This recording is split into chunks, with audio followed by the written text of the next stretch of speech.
Good evening, everybody. Welcome to Coach's Corner with Heck and King. It is Monday, March 17th. We have our field of 68, or as I call it, just like 64 plus 4, because as you've seen, the bubble teams were not very good and probably didn't need to expand. So all the talk about expanding the tournament, screw it. Anyway, we're going to get to a lot. We've got boys basketball semi-states. We've got, obviously, the field of 68. Did IU get completely jobbed because the chairman of the selection committee is the North Carolina athletic director? We'll find out. And happy St. Patrick's Day. We'll talk about all that right after this on Coach's Corner.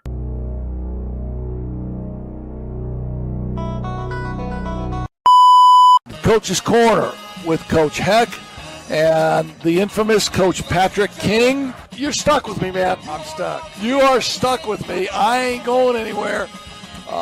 There's a lot of people that are jealous of me for sitting here, and there's some people that there's a little sympathy going on at the same time. There's more people that are sympathetic to you. I'm just saying that much right now. Just remember what Ron Hecklinski said today. And you ain't that good. The scouting report said you were pretty good. You ain't that good. Oh, man. Are you kidding me? Coach's Corner with Heck and King is proudly presented to you by Tony Letcher with Health Markets Insurance, On Funeral Homes of Mishawaka, Frick's Driving School of Mishawaka, and the Harbor Group Planned Wealth down in Anderson. And as always, we want to appreciate the great tunes of the Black Sedan Band, so here's a moment of silence to let you listen to them jam out.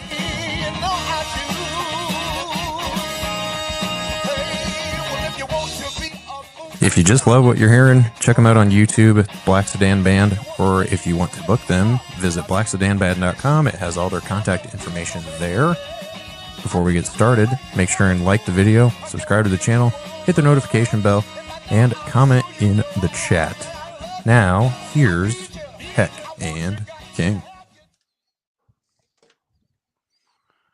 Hey, happy St. Patrick's Day to you. Were you about to say Thanksgiving? I could have done that too. Man. You know what? I did put green on. I got my green jersey back. I'm all greened up myself, man, and I was just getting ready to say, man, it is so much fun sitting next to you because you are so good at this, and you give me a Thanksgiving deal, man. Come on. Come on. Welcome to the show tonight, folks. We are not at the Linebacker Lounge, and I'm somewhat saddened because I've grown to love that 3-cheese grilled cheese sandwich and the atmosphere. But and obviously, being an Irish bar, they are going to throw a huge St. Patty's party tonight. It's crowded tonight. They didn't have room for us. And I understand that totally. Okay. And we would have had way too many guests. We wouldn't have had much accomplished tonight. Yeah, and I get that 100%. Thanks to our sponsors with us, obviously, Tony Letcher Health Markets, obviously Ben Harbor and his financial institution, Frick's Driving Center, Hahn Funeral Home. Hey, what did one casket say to the other? We haven't talked about that recently, have we? Has it changed yet? No. Is that you conversation? Is that you coughing? So I understand. I come home the other day, and Aaron says, I got to go to Pennsylvania. I said, what do you mean you're going to Pennsylvania? He just said it out of the blue. I'm going to Pennsylvania tomorrow, Dad. And I said, what? You going to watch the Phillies play? Yeah, right. Or the Pirates or what? He goes, no, I got to go pick up a body. Oh, no. Or, I'm sorry, he had to take a body to Pennsylvania. And I said, really? A 5.5-hour drive just to drop a stiff off? Wow. Yeah, I mean, you get part of the profession. You get hungry, you got to go through drive-through. You can't let anybody go in there and slide that body out, man, when you're going through drive-through. Are you kidding me? Oh, dear. So the behind the scenes things about on a less what would even the word be? Morbid? There we go. On a less morbid note. If you're looking at the screen right now, see the QR code in the bottom right, scan that. That is for our bracket pool, or for the YouTube watchers or the listeners, the link to the CBS Sports bracket challenge that we're doing for the Coach's Corner team is in the link, or the link is posted in the show description. So there you go. And one of the things I've already had people asking me online about that. Some of them are on last year's, so it's like, look at the date. last year says 24 on it. This year says 25 on Yeah, it. no, exactly. So I've already Well, had some people the log thing in that- at 24. But the they thing be that betting CBS on whoever does, won. the thing that CBS does is you keep the same like mailing list.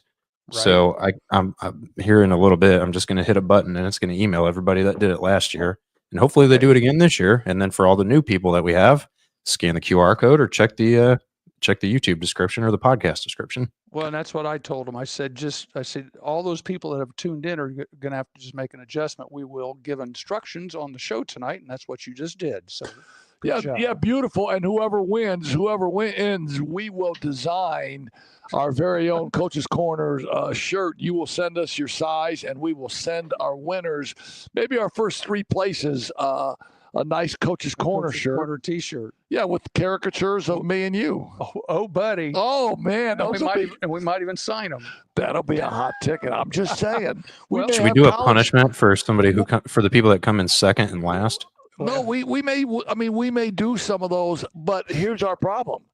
We will definitely have ex-college girls trying to get in the tournament just to get our caricature. I know it. Isn't that something? Well, speaking of important people in Hall of Fame, tell us a little about this week. We've got big plans, and you've got really important plans Wednesday. Tell us about your schedule for the Hall of Fame. And we've been talking about it now for 8 weeks. Yeah, no, it's finally here. It's finally that was a here. great segue, by the way. I can't tell you how, getting tickets together, getting hotel rooms together, getting tuxes together. I'm ready for it to be here, and it is. It's going to, in a couple days, we have to go down in the morning down to the Newcastle Hall of Fame.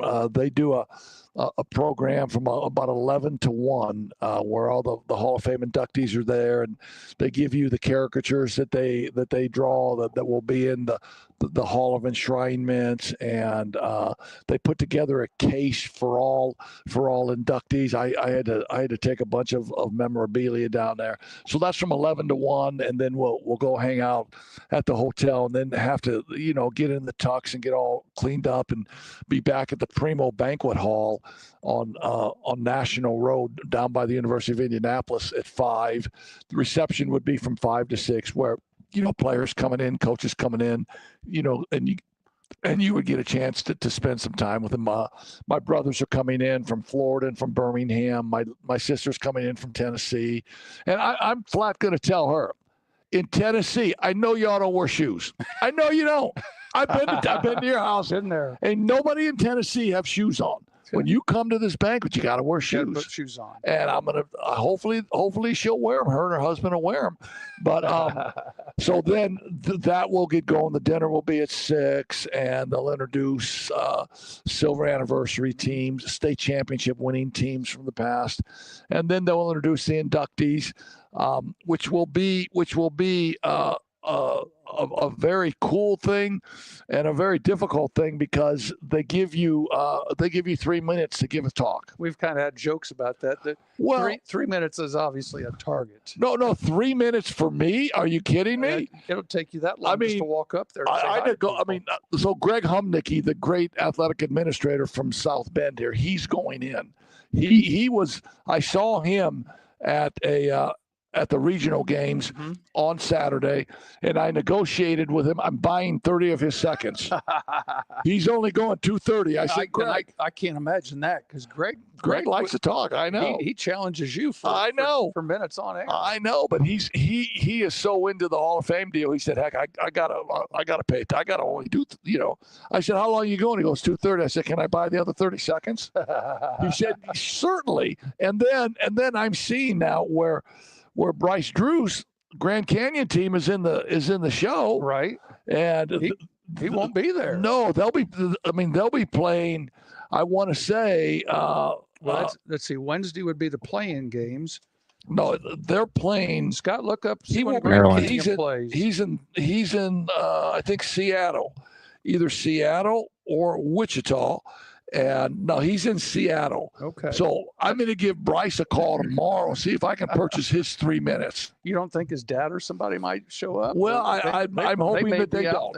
I've been there when Greg Popovich got inducted, and they did a Zoom with Greg Popovich. Okay. They might do a Zoom with Bryce. I don't know. But if they don't, I want to purchase his 3 minutes. So now I'm up to 6 minutes and 30 seconds. He could raffle those things. I'll buy them. There you go. I'll buy them. So it's like a real big deal, right? Yeah. The Hall of Fame. And if you got a story to tell, how can you tell a story in 3 minutes? You're gonna have to do that between 5 and 6. Yeah, no, that's what I'm thinking. Oh, That's what I'm You're thinking. just gonna have to hold court So- between 5 and 6. So the first time I whittled down, I was at 21 minutes and 30 seconds. Whittled it down. Now, Okay. now I'm at 10. Okay. I mean, I might be able to get to 9 or 8. Okay. But that, you know what that means? I'm going to have to do? You can't mention the show because No. that'll take too long. No. I have a part in there where I thank my co-host Pat King and Coach's Corner. I may have to cut you. You may have to cut that up. You know, we got a page in the program, so Yeah. that we'll just go with I that. just may say turn to page Turn to page- 94. and that's us. And that's us. Pat, that's you, but thank Pat, you. Pat, way back in the back there, that's I'm- you. Well, I am. I'm in table 100 back with Bob Euchre. Seriously. Yes. That ain't bad, though. That's kind of in the middle because I look. 'cause I'm that big. Just a long bit back- outside. I'm going to be just a bit in the balcony. Yeah, no. So that will be such a really cool time, That'll be and the fun. cool time for me, honestly, will be to see if any of my players come, or if any of the old coaches come, or if any people come that were very helpful to me during my career. That's the thing that I'm looking forward to be able to stand and chat it up with some people. Well, and the nice thing is several of those guys are going to be sitting up there at the table with you. Dave McCullough. Yeah, Dave Jimmy McCullough Shannon, and some of those Jimmy and people. Troy, and Right. I could not. I mean, we tried to have Troy on this show tonight, but I could not. I could not get a hold of Scott, his brother. I thought I had a number for him, and we couldn't get a contact info on Troy. But when I'm there on Wednesday, I'll get his contact info, and we'll have him the week after. Get him next week. Yeah, the week after. Yeah. But no, so it'll be really cool. And you're like 3 games from 300? Just, yeah. 3 games. We got to 3 or get you. 4. We got to get you a gig. We Well, get you 350. They're opening up. Do they have to be in Indiana? I could sneak across the border here. And No. Go to one of the other No, schools. I'm using gigs when I was a freshman coach at Knox. No, I'm just saying we got to get you a gig, man. You I've get the got se- 350. I've got 7 years down there in Texas, but only 2 of them were considered varsity. Yeah. So are there gigs? Now I know the Career Center opened up. Our good friend Leon Johnson hung it up. Right. I saw Steve Reynolds, a great coach at South Bend, Washington. I saw him at the Great Western Forum when I was at the Regionals. Had a little chat with him because a lot of rumors on what he's sure. going to do. Right. His daughters have all entered the portal. Mhm. His daughter that was supposed to go to Purdue, Right. she backed out of that scholarship. He resigned from Washington. He made a statement in the South Bend Tribune saying he was going to go to the college level. There was a lot of speculation that was Western Michigan. Mm-hmm. And I flat asked him. I said, Steve, is it Western Michigan? He said, nope. He said, good try, but it's not Western Michigan. Okay. Well, at least. But so that's off the list. Okay. But So stay tuned. he's talking about going somewhere and being an assistant in the women's program and taking his 3 daughters with him. Interesting. And I talked to the related story. Antoine Banks coaches down at Johnson Smith College in Charleston, and he, with him having Division II kids, they're constantly, do I go to the portal with a shot at Division I? And the one thing he's told kids, do not go to the portal unless you have a plan. Don't just go out there as a free agent with no plan.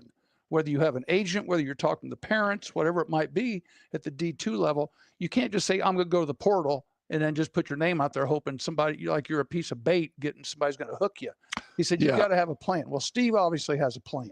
He does have a plan, and a lot of those college gigs, it has to be posted for a certain number of days or weeks, and there has to be interviews. There has to be all of the red tape that you have to fight through. I'm pretty sure he knows where he's going, Mm-hmm. but the university is not giving him the go ahead to make the statement yet. But here's my question, and I mean, Antoine Banks could probably answer this for us. If a D2 kid says, I'm going to the portal, and he gets no offers and nothing shakes out, can he go back to that D2 school? If they have room for him, Yeah, that's I what would think so. Who was Scott? Who was Purdue last year that left? Gillis. Who? What? Mason Gillis and Purdue. Ethan Morton. Mason Gillis left, and he had told Duke. he had told at the start of the year, he had told Painter, this is my last year. So Painter went out and picked up, gave scholarships to one of these 6 freshmen he had, right? Gillis comes back at tourney time and says, hey, I think I want to stay. Painter says, I don't have any room for you. So he said, I don't have room for you. So maybe that he ended up having room because Cannon Catchings left. Right. Well, I think that's a mutual thing. Hey, Mason, we've had you here. We've done great things. It's time for you maybe to go make more money. Right. Because it is about money. He went to Duke. Yeah, he turned out okay. And it's about money because most of those deals, I mean, how much you going to give me? How much was I making? Blah, blah, blah. Well, and it's funny, here, jumping another one. Did you see the interview with Steve Alford this week? They interviewed Steve about the portal, and he gave some very strong opinions about what he thought about the portal. He said, when you go talk to seniors now, it's not about, I can get you an education, I can do this, I can do that. They want to know, how much money can you get me? That's like question number one. Yeah, it's become it's just a whole different story. It's AAA, it's AA, it's high single A. It's become the minor leagues, and it's negotiating those salaries. But I found it interesting that Steve had won 700 career games, got a 700 career game wins, and he started at Manchester College, and that is a wonder. And this is a great night. It's me and you. We got nobody else bugging us. It's me and you, and we can talk till 7:00. We got the great Joey Bradburn and Scott. Well, Scott's always with us. Well, and Scott, depend on feedings. Do we change subject? 30 seconds. Scott, congratulations. You're now a papa. Indeed. Pops. I'm now a granddad. Pops. Yeah, no. So what are they going to call you? Have you got a name yet? What am I? My pops? I don't even know. I spent the weekend down there, so it's not like we haven't seen each other. I just got back in town Saturday about midnight. So I have a little grandson, Baker, and I started as Gramps. Okay. And then I said, I ain't doing this Gramps stuff. I'm doing Pops. You're too old to be. No, because Pops is real simple to say. Yeah. Hey, Pops. In Nashville, I'm Pops. Good. I don't know what. In Dallas, I'm just, hey, you. Well, no, hey, stay Pops all the way around. We'll just go Pops. It's real simple. That's kind of like young mom at a Little League game. Everybody turns and looks. Yeah, no, 100%. 100%. But now, since we got off and congratulating Scotty on the birth of his beautiful little daughter, and that picture of your wife cradling the little baby was precious, by the way. But I had a tremendous train of thought. I was going somewhere. Something about Steve Alford. Steve Alford, thank you very much, Scott. Manchester College. You were Manchester involved. Yeah, Manchester. Cradle of coaches. You are the reason Steve Alford went to Manchester. Well, I was coaching at Ball State, and it was maybe it was my 4th year at Ball State, and the head coach of Manchester got sick. It was like maybe in late September, early October, and I knew the president really well, a gentleman named Bill Robinson, and he calls me. He said, "Heck," he said, "you want to take this job?" I said, "It's the fall. I'm recruiting for Dick Hunsaker. I got recruits here." I said, I can't leave now, because if I leave, I'll put Dick in a spot, and the guys that I'm recruiting, maybe we would lose them. I said, but here's the deal. I said, hire an intern guy, and then in the spring, I'll take the job. I'll leave Ball State. I've always wanted to go back to Manchester, just a great small little town west of Fort Wayne, and it would have been a great place just to live and raise a family. So that was the plan, right? So all of a sudden, 2 days later, Bill Robinson calls me and said, "Hey, what do you think of Steve Alford?" I said, "Alf?" I said, "Yeah, Alf is looking for a job." He said, "Yes." He said, "He's called me." And Bill said, "Would he be good?" I said, "He's the salt of the earth, man." I think he was maybe sitting on Golden State's bench and had an idea that either Golden State or the Dallas Mavericks, one of the two. Moved on, but whichever one he was on, I think he was kind of figuring out he was like number 13 out of 12. Yeah, and I think that he did get an NBA pension. Yeah. And obviously Manchester couldn't pay him a lot of money for what he was worth, but the name recognition and the kids really wouldn't have remembered him, but the dads would have. Mm-hmm. And recruiting, he would have approached every dad in a great recruiting way. And so I said, "Oh, Bill, he'd be awesome, man." Sure. And Bill said, "Heck, he's probably not going to want to stay. We still got our deal in place, right?" Heck, I said, "Yeah, in April I'll take the job." Well, I mean, Steve takes it. He falls in love with Manchester. They win. He recruits. He gets really good players. He stays there. Gets a couple transfers. Gets a couple transferred.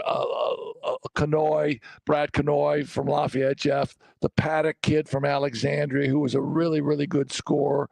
And he has a Huffer from Pendleton. Yeah. Huffer from Pendleton. That had been sitting on a D1 bench someplace. Yes. Yeah.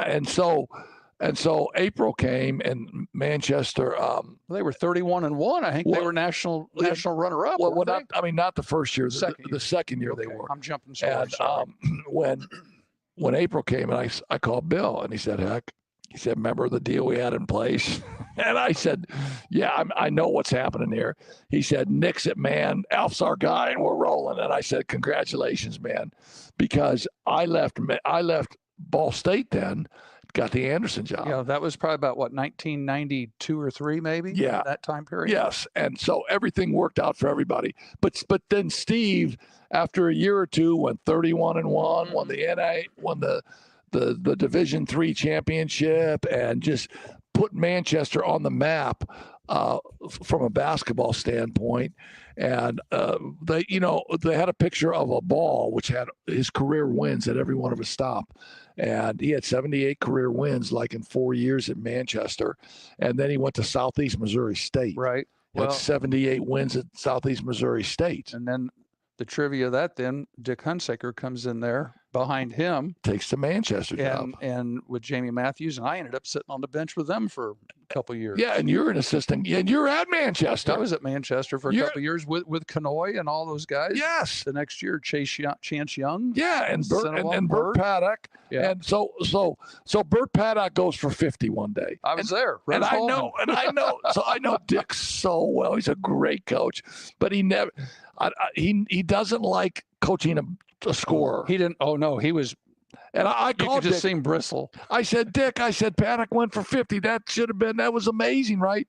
He said he should have had 15 assists. He didn't pass the ball to anybody. He just shot the ball. I said, "Dick, he went for 50 and you won by 4. You know what? And what Jamie Matthews told me, he said, "That's a point guard coach with a point guard out there."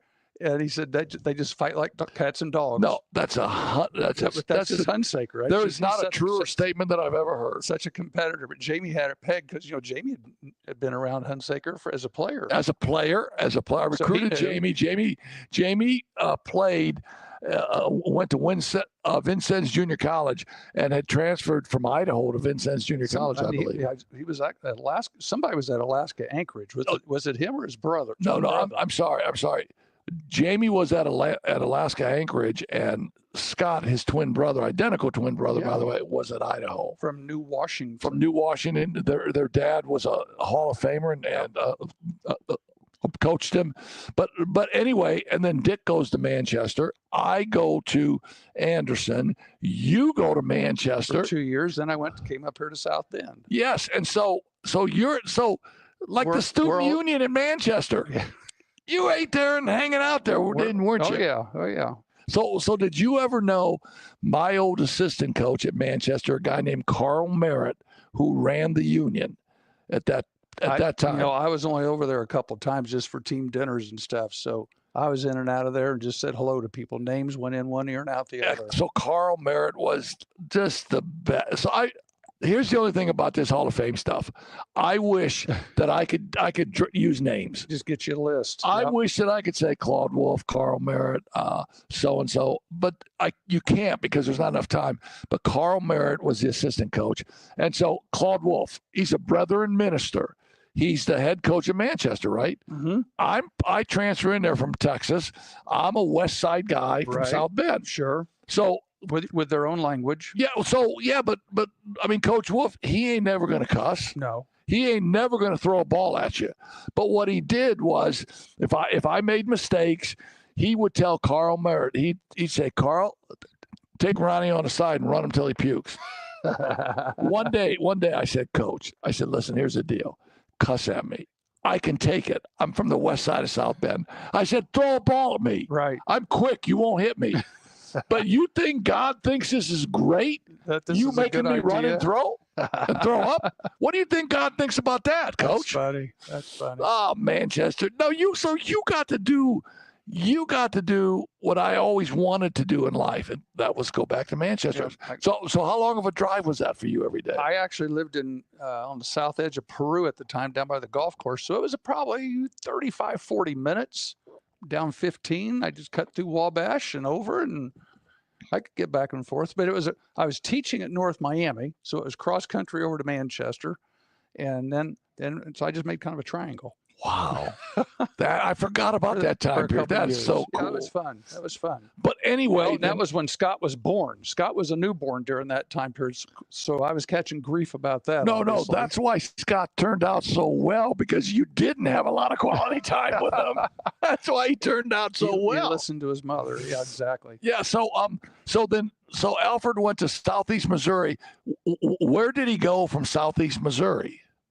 I want to say it wasn't Iowa, was it? He didn't make that big jump from Southeast Missouri to Iowa. There might have been one more stop in there, but again, I'm drawing a blank. But he went to Iowa pretty quick. He went to the Big Ten pretty quick. It was Iowa. Okay. It was Iowa then. And then 95 to 99 was Southwest Missouri, and 99 to 2007 was Iowa. And then UCLA from Iowa. And then he went New Mexico, and then UCLA, State, yes. And now Nevada. Yes, great. I mean, great stops for Steve. And here's what I thought that Steve won did everywhere. And here's what I thought that Steve has done really well. And I would tell him this to his face. I love Steve. I had a great relationship with him, but I would say he was always one step ahead of the posse. Mm-hmm. If his teams were flatlining a little bit at Iowa, he got out before they had the chance to make him get out, before the posse got too close. Yeah, and I thought, and he always had Noodles Neal, working with him, Craig Neal. Mm-hmm. And Craig Neal is a ex-Washington Hatchet.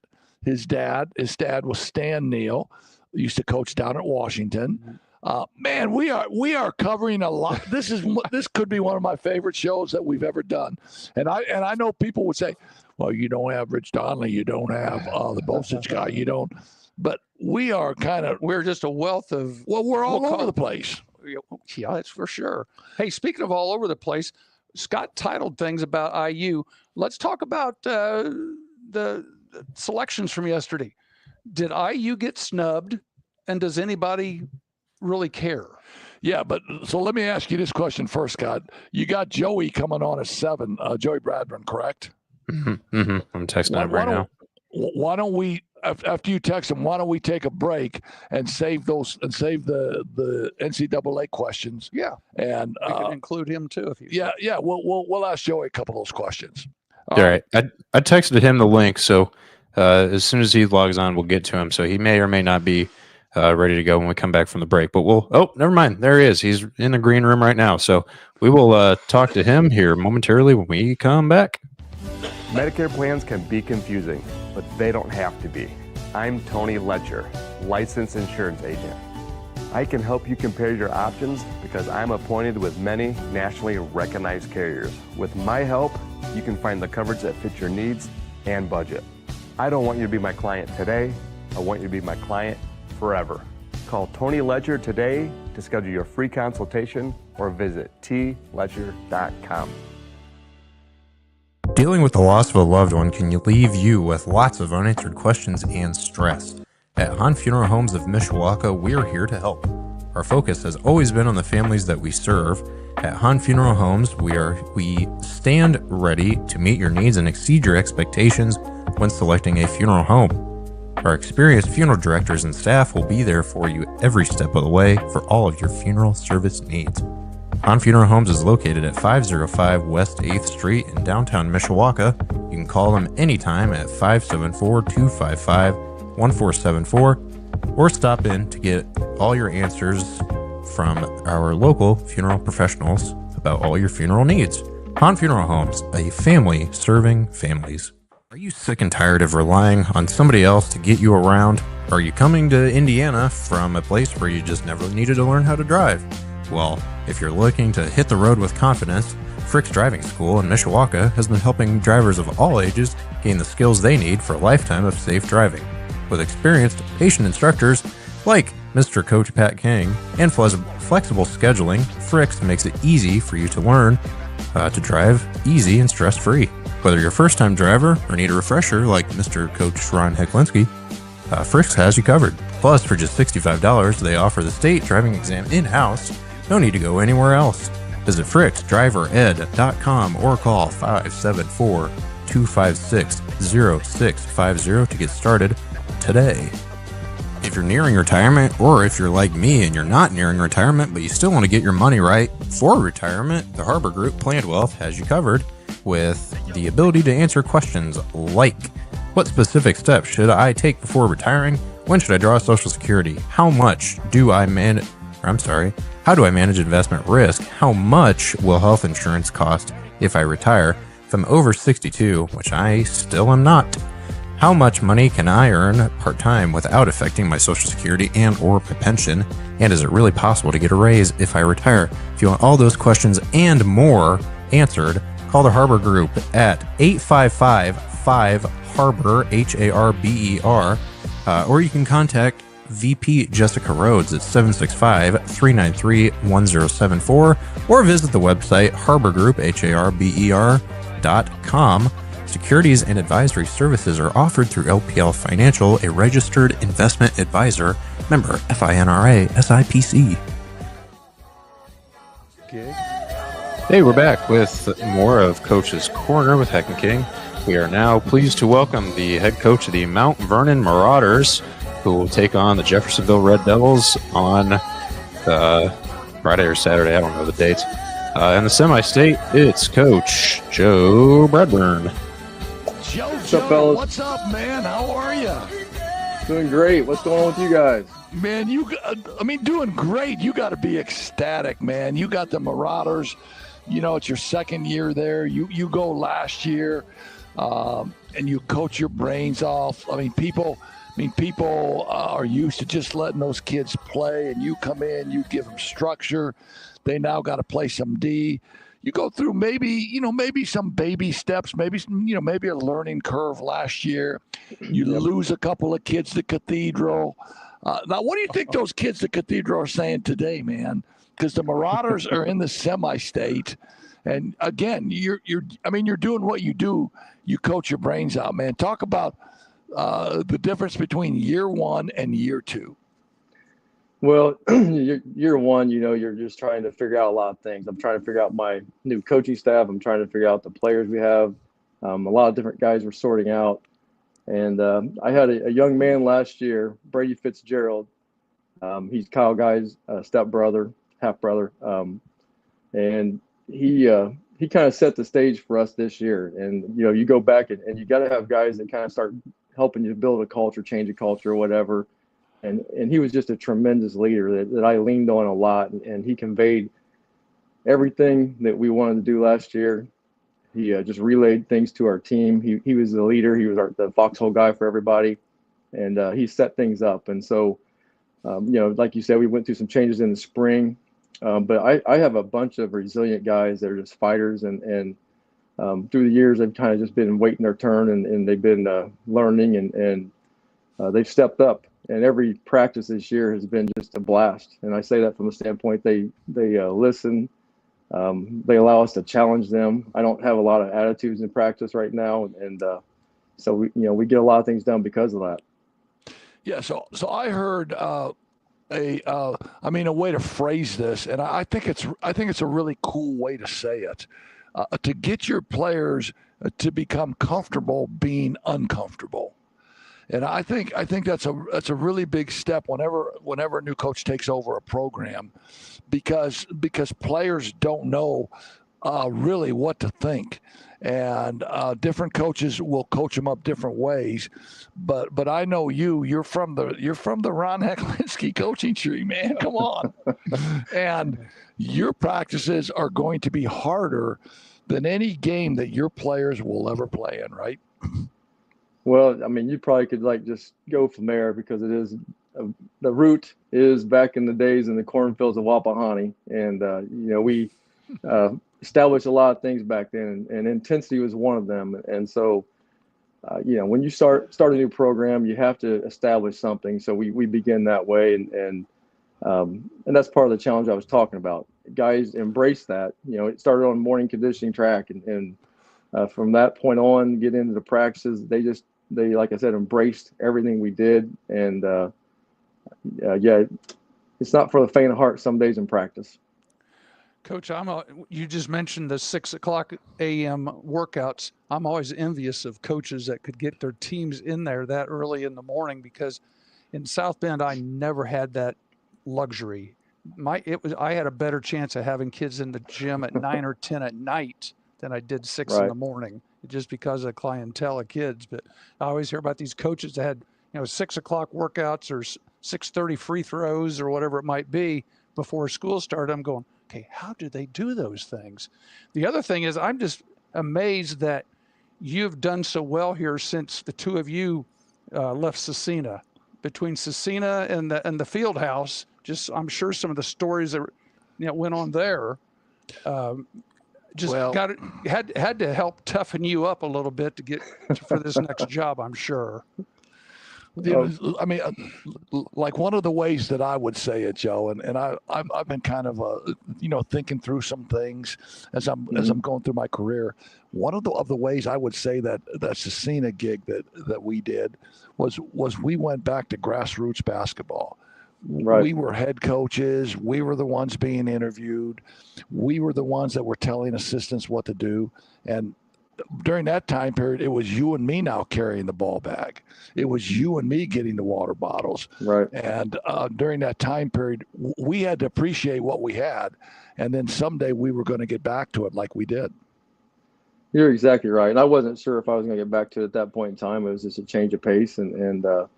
But something kept on calling. I had a friend call and just, kind of talked me back into getting back in. I'm glad he did. But yeah, it was a time to reflect on now and just appreciate the things we went through. And we got a chance you and I to talk in a different way that we had never done before. And became one of my best friends in that avenue. And that kind of made it special, going to practice every day and just figuring out things, together. I was going to ask you, hey, the last 2 weeks you've had have just been fantastic. Between the Muncie Central sectional and the teams you had to play, I mean, you had to play everybody. You didn't have any free pass over at Muncie. And then this past weekend, my goodness gracious, what were you guys thinking here playing with Brownsburg? I mean, that was supposed to be a close ball game. Did you guys come out mad, or somebody put something on the bulletin board that made you guys mad? What happened? I think when you get into tournament play, we started with Richmond, and they're a good, scrappy team, and we found a way to do the right things and win that game. But I think that you relax a little bit, you can play. And so we got to Friday night in Anderson, and we played them earlier in the year, and we knew it was going to be a battle. And we prepared different defenses, traps, and all that stuff, and tried to get our guys to slow down and get spacing. And they did a great job. And we had a young man, Max Weiss, he's a sophomore. He kind of stabilized some things for us in the middle, and we were able to work inside out and win a very tough, gritty game Friday night. And that set the stage for Saturday night, which is really, really hard to explain. I mean, people that were there, I know everybody goes with the emotions when you're at a game, but they're talking about top 5 games they've ever seen in their lives, or the best high school game they've ever seen, because of the nature of how things unfolded. In the last 35 seconds, we were down like 5 maybe, and we had a kid that hit a baseline shot and got fouled for a 4-point play. And that got us in a position. I think they got another free throw or 2 here or there, but we were down 3 with clock winding down. And then we had another Elijah Parra hit the first one. Then Luke Earl hit a shot with like 6-7 seconds left to tie it, to send it into overtime. And you could just tell we got behind early in that game. They hit like 6 out of 7 threes in the first quarter.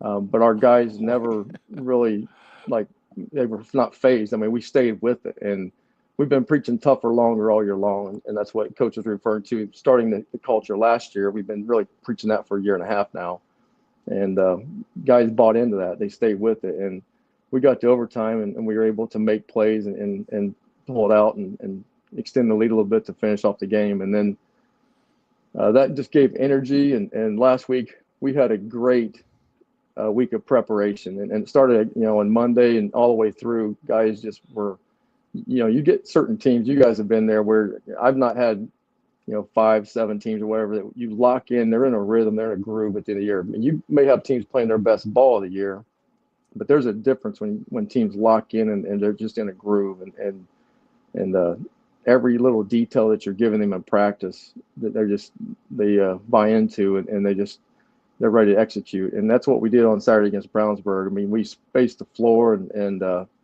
defensively we kind of jammed up some things that they were trying to do, and then we spaced the floor, and it just kind of snowballed. I mean, it's one of those things, nobody expected that, but we got to a point where we were comfortable, and they were trying to figure out how to shake that comfort, and we just stayed on it. Yeah, I remember, I think I watched part of it, and it was like 5-4 or 6-4 or something. You were actually behind there the first couple minutes of the game.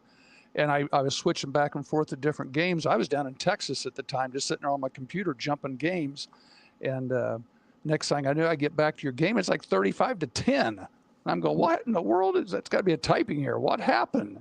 And obviously crazy. Your kids just went on a run, and just everything went right for you. And you ran off and hid there in the second quarter. I mean, what a nice thing to have happen. We had a lot of guys in double figures. Luke obviously leads us, with 19, but he had 8 rebounds and 8 assists. And then we had 3 or 4 other guys step up with double figures as well. And I think we had 27 assists and 5 turnovers in the game. And when you do something like that, good things are going to happen. Yeah, that's exactly right. Yeah, you're going to win a lot of games, whether it's in the tournament or regular season. Talk about how good the Mullins kid is from Greenfield Central. Now, so I watched the first half of the Muncie Central game, and I thought he was okay. I didn't think he was great. Talk about him in your game the next night. I've been playing Braylon since he was a sophomore, and I was at Greenwood High School, and they had their guard on that team, and the other guard controlled a lot of things. But you could tell he's a pretty good player. Then as a junior, he emerged that he had the ball in his hands a lot more, and just things changed. I mean, I've planned a lot of defensive strategies for a lot of guys that are really, really good, and, like Bonzi Wells and different guys through the years. And he has so many different things he can do. You double him, he's going to see the open man, and they have guys that can shoot, like I said, 6 of 7, and those were not Braylon. Those are, one kid was 3 of 3. They got guys they could spray it out to, but he was like a 3-level scorer, as they say, and he would hit a half quarter, I guess. He took 2 or 3 of those, and hit a couple of those against us in the sectional. His range is unlimited. He has no conscience, and he can get to the rim. He hits his free throws. He makes everybody else better. His spring is really dynamic. He's just hard to handle. So he's going to be successful. So I know a lot of coaches would say a lot of great things, and maybe a lot of the same things about your guard, Luke Ertl, who I think is outstanding, by the way. He's a lefty. He's a typical lefty where the ball comes off the back of his hand, and he's got that floater game. He's 6'3". I didn't realize he was 6'3" till I stood next to him in the locker room, and he will be an Indiana All-Star without any question about that. But he's already committed to Purdue, correct? Yes. He's an outstanding player. He's a competitor. Talk about Luke Ertl a little. Well, you said all-star, and I think that if he wasn't before last week and the last 2 weeks, he should be in the Mr. Basketball talk at this point because of what he's been doing in the tournament against quality competition. But with Luke, it starts, first of all, he's a great kid. He's a great family, great kid. Second of all, he his work ethic is like second to none. I mean, he's a guy that he'll wake up in the morning and he'll do a workout in the morning. He'll come to school, go to practice, and then a couple of days a week we'll have a strength and training thing that he does on his own. I mean, he is just a perfect gym rat that's going to get shots and do everything to his body to be as fit as he can be. But his skill, his talent are obvious. He's that way. But what separates Luke Ertl from a lot of people is his relentless drive to compete. I don't know that I've ever been around. Well, I know I have not been around a player that does what Luke does. And we were down in the Greenfield game, sectional on the line, and his sense of urgency is unlike anybody I've been around. I mean, he was like calling for some players to help him trap somebody at a certain point in time, just from a defensive standpoint. He rose their sense of urgency. And then when he gets locked in on a shot, it's going to go. I mean, there was no doubt when he released that shot in the sectional, when he had that window, it was going to go. And it's hard to describe, but, I'm blessed to have a player like that every day. And I watch him in practice, and then, when the game's online, he's ready to take it over. Yeah, so talk about Jeffersonville now. You play them at noon, correct? At Newcastle, right? That is really cool to be playing at noon at Newcastle, because, and I'll tell you why that's really cool, because I got to be at a birthday party for my little grandbaby at about 2:30 in Indy. So I'm thinking right now I may be going to Indy via Newcastle with the whole family. Bugsy, Jack said it to me today, and Monica. I might be wearing that Mount Vernon shirt that you sent me to the birthday party. But what about Jeffersonville? I love Sharon Wilkerson. I coached him some, and I think he's a wonderful person. Talk about the Red Devils for a minute. Sharon's awesome. I think he's done a great job with that group down there, and they're very, very talented. They're strong. They're long. They rebound the ball extremely well. Singleton, he's a 6'8" kid that kind of like puts you in the mindset of like a Kaufman Wren type player. I mean, he's that size, just the physical play he has. He's able to go on the block, and he's also he's like 55% from the 3-point line. I mean, he does a little bit of both ways. I mean, it's kind of hard to figure out how to guard him right now because he can do both things. And he handles the ball. He got a coach-to-coach driving layup to win a game at Columbus East. So obviously we have our work cut out for us in that capacity. And then they have a guard, Cooper, that's going to go to Wright State. There's two kids that's going to go to Wright State, actually, Cooper and Douglas. They're 6'4" and 6'3", and both of them can shoot it. The Cooper kid, he's good off the bounce. He can get anywhere he wants to go. So they have a lot of different weapons that you got to deal with, and they get to the rim, they get to the paint, you're in trouble. Yeah, so you need to get a hold of Robbie Berger, because I've seen that you're playing a little bit of zone now, which I think is amazing. I think it helps the other team to get rid of their rhythm offensively. I mean, teams get into an offensive. If you're like me, a crazy man that just plays man to man all the time, no matter how good you are, teams can just get into a rhythm. And what happened to us? Wapahani days, we weren't allowed to say zone, Coach. What are we talking here? I'm really not. I'm confused right now. I will tell you what happened. And in one of those 6 a.m. Runs, when Brian Parker was rolling around in the hay in the middle of the track, saying, exactly. I can't do it anymore. Please, I need oxygen. Remember that day? Oh, yeah. I thought about changing a little bit, but you have changed a little bit, and your zone is really good. I like your little matchup. I like your little 1-3-1 set, but Robbie Berger he's a great zone coach at Mishawaka Marion. And if you get a minute, you probably need to get a hold of his tape, because Robbie's going to play a 1-3-1. Robbie's going to play a 2-3. And Rob, and I know Pat would say this too, Rob is probably as good a zone coach as there is up in this area. Yeah, he is the Basil Mavi of northern Indiana. Really? They played what we decided was girls sectional Saturdays when they played in February. So it's pretty recent. Yeah, February 8th. Yeah, Jeff came up here on a Saturday afternoon and played at Mishawaka Marion. And I know why they did it. I know why they did it, because it gives them an opportunity to play against zone. Right. I don't know how much zone they were going to face on their schedule, but anybody who understands scheduling like we do, like you, me, and Pat, we understand that we need to work against zone. So let's come up on a Saturday afternoon, practice against a 2-3 all week, and go, and then play against it. Well, and I will tell you, the 3 years I spent down at Madison, down there on the river, They still, anything south of US 50, it's man to man. It's still religious. I mean, they're still living in the Bobby Knight era, and you do not play zone. You have to play man to man, and you're almost a communist if you switch. You have to. You're supposed to stay with your own. Well, we switch switch a a lot, lot, right, right, Joe? I'm just saying. You say that. We've been watching a lot of game film already, like 4 or 5 games. I've not seen anybody from the South play zone yet, so I mean that makes sense. You won't.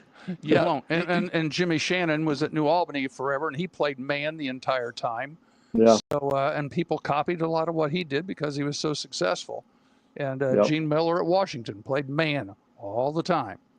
Yeah, get a hold of Robbie and get that film and study that, man. Okay. So so who's the other 2 teams in that regional? You have Lawrence North and Terre Haute North. Oh yeah, by the way. Yeah. Oh yeah. Jimmy So Etherington, man, he's back gotta with go. them. Yeah. So Exactly. that'll be. So who do you think has the edge in that game? I would guess Lawrence North does. I mean, I've not watched Terre Haute a lot. I saw a little bit of their regional game with Whiteland, but I've seen Lawrence North in the summer and a couple games throughout this year, and they're quick, they defend, they have a kid going to Butler, so I would guess that they would come out on top. Yeah, and in the Sagarin ratings, Lawrence North is number 3 and Terre Haute North is 35. Aren't you impressed how we got all these statistics on this little show now, man? It's amazing. I'm dumbfounded because people always ask me stats, and I'm just one that I'm in the moment. I never even look at the stats. It's everybody's like, oh, I don't really care. It's like we're going to figure out what's going on in the moment, and that's what we got to deal with. Yeah, so let me. So and I'm not that smart. I can't remember all that stuff. Maybe. So do you have another assistant on Lawrence North breaking down tape? You got another assistant on Terre Haute North breaking down tape? We will later in the week. Right now, I told him I wanted to focus on Jeff. It's too big of a game right now, and we got all eyes on deck for the first 2 days at least of getting film and breaking them down and kind of come to consensus on what we think tendencies are and things like that. And then I'll shift one of them each to each team when we get to Wednesday, Thursday. Yeah, I think it's really cool playing at Newcastle. Going back to your days at Yorktown and the number of times that you played at Newcastle. So you're really familiar with that. I think it's a great gym to play in, man. I really do. Now, do you still get to go over there and practice? Will you get to go practice we're actually over there going this there. week? We're going Wednesday to practice. So I've talked to our guys about that. And I mean, number one, I don't want to see the season end because we have that special of a practice of a group. I mean, locker room's awesome.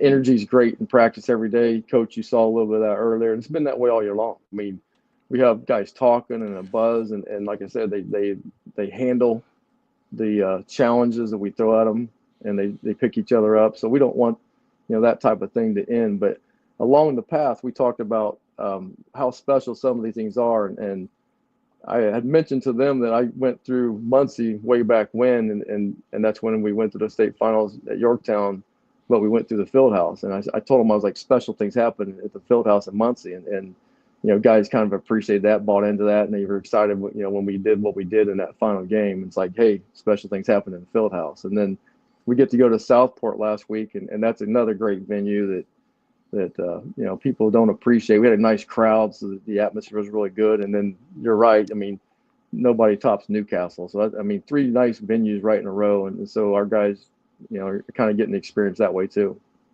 I think, and I'm not prejudiced at all, but I think the only one that tops all 3 of those was the Wigwam, man, right? Not The prejudiced at Wigwam, all. right, man?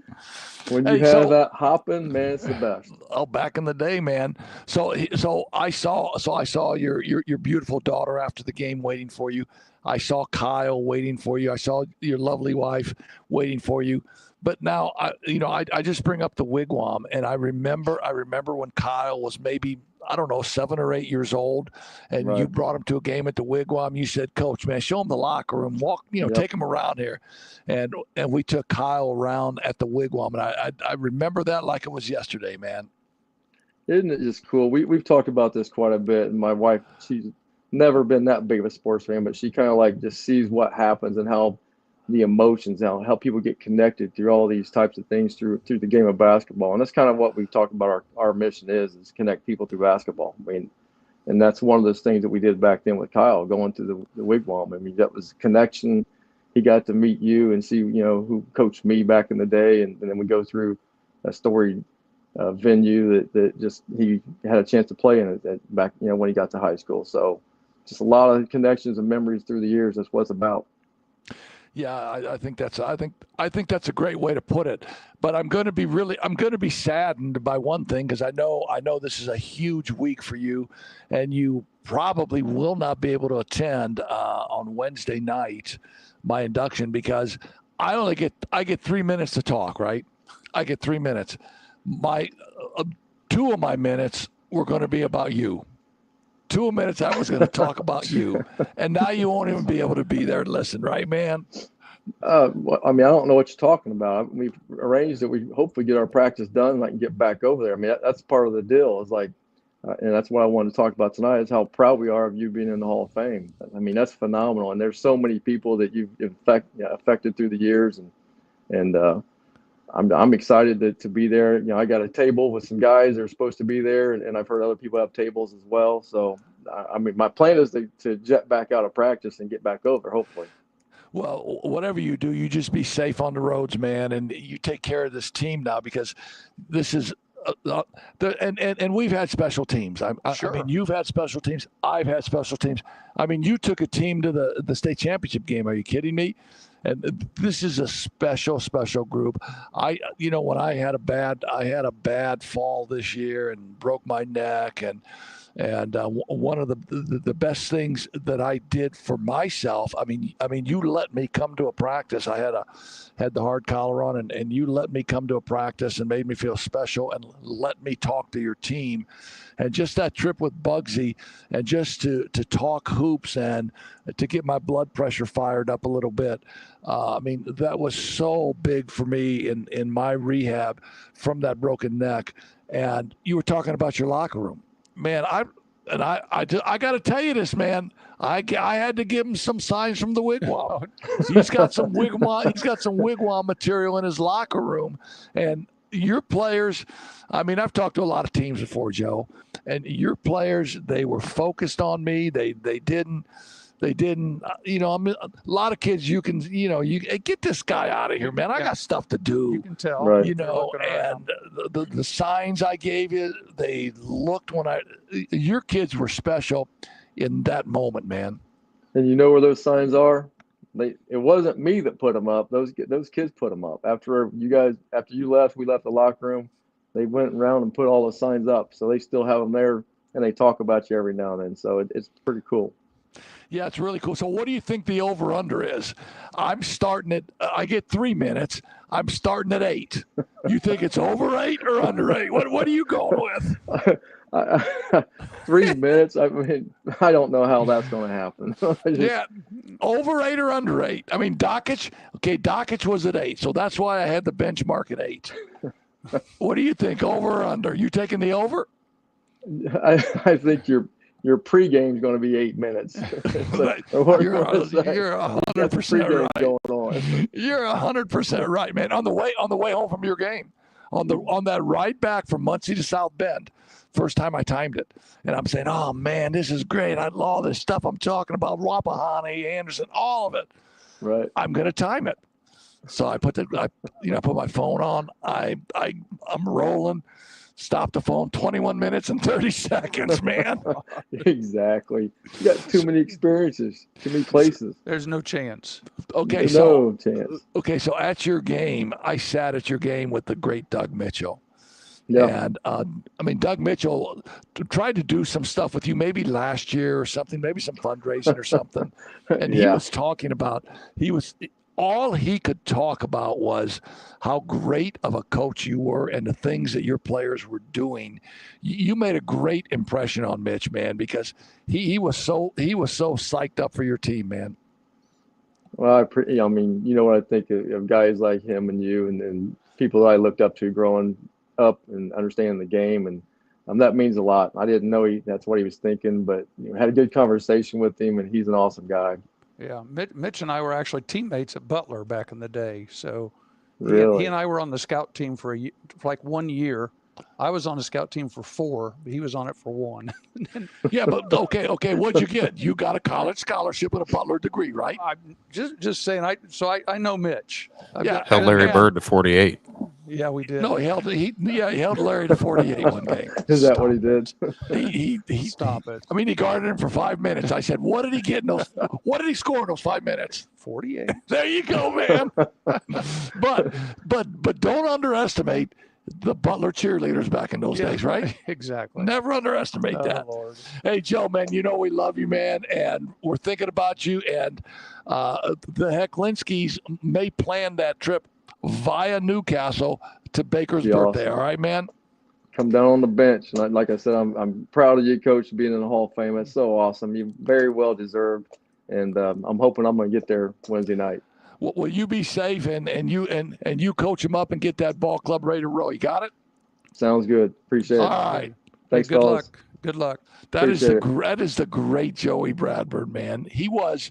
So I get the job at Wapahani, and he's a sophomore. They're one in forever. They're one in forever the year before I come. And there are about 4 or 5 sophomores, and there are some seniors. And so where the seniors had to go because you got the sophomores for 3. Been there, done. Yes, that, unfortunately. His group ended up to be a sectional championship group. They ended up to be really, really good, and 4 or 5 of those guys, went on to be, great high school head coaches. Yeah, you're looking at him. You're looking at Chris Benedict. You're looking at Wayne Barker. You're looking at Robbie New. You're looking at the Loose Boys. The Loose Boys. The list goes on and on. Well, the Loose Boys got Wapahani in the semi-state this year. I know.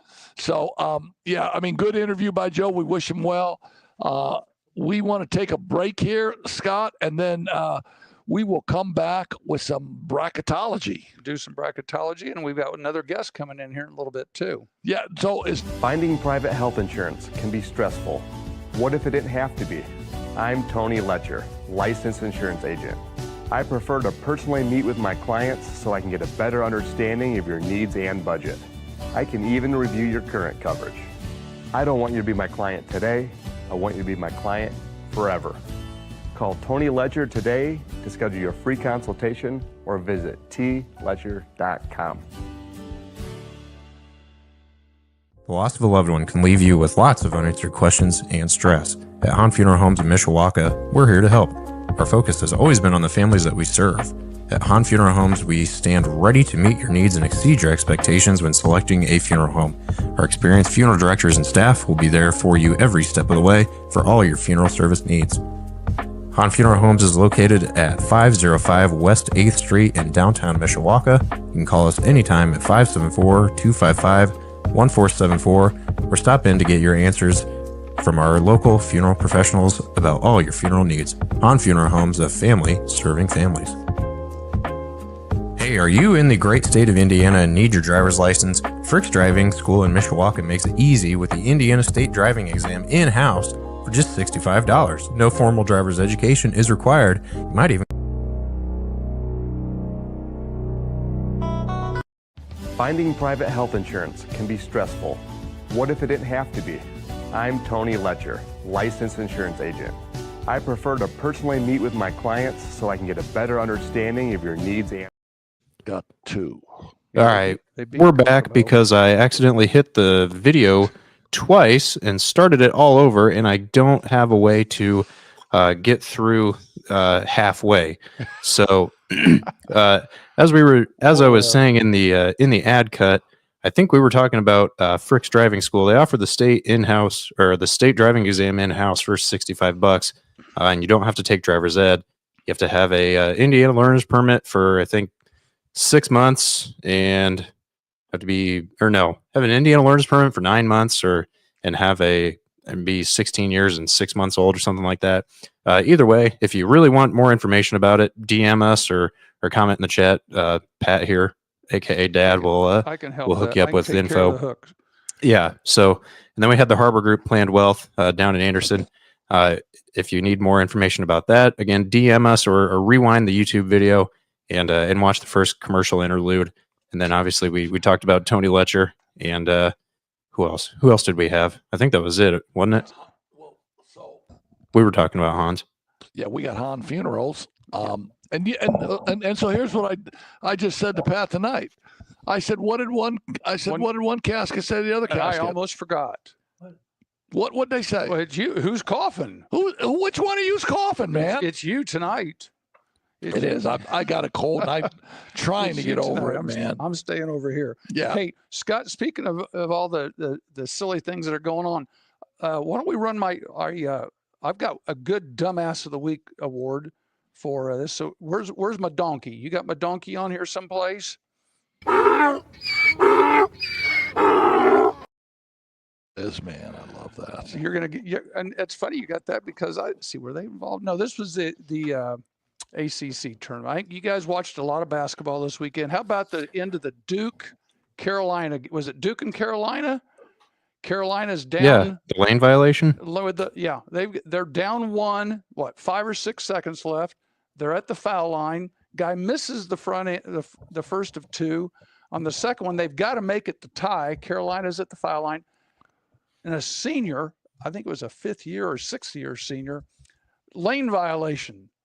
And the guy that was shooting, we could find the tape, but I think most of you guys have seen it anyway. He hesitates at the top of right before his release, and his own player steps in. So Wow. the shot doesn't even count. I don't even remember if he made it or not. They blew the whistle before he even let go of it. So they're down 1. They get fouled, and the game's over. So they've got a chance to win here. All right, so Scott's got it on tape here. Watch the guy at the top in the middle.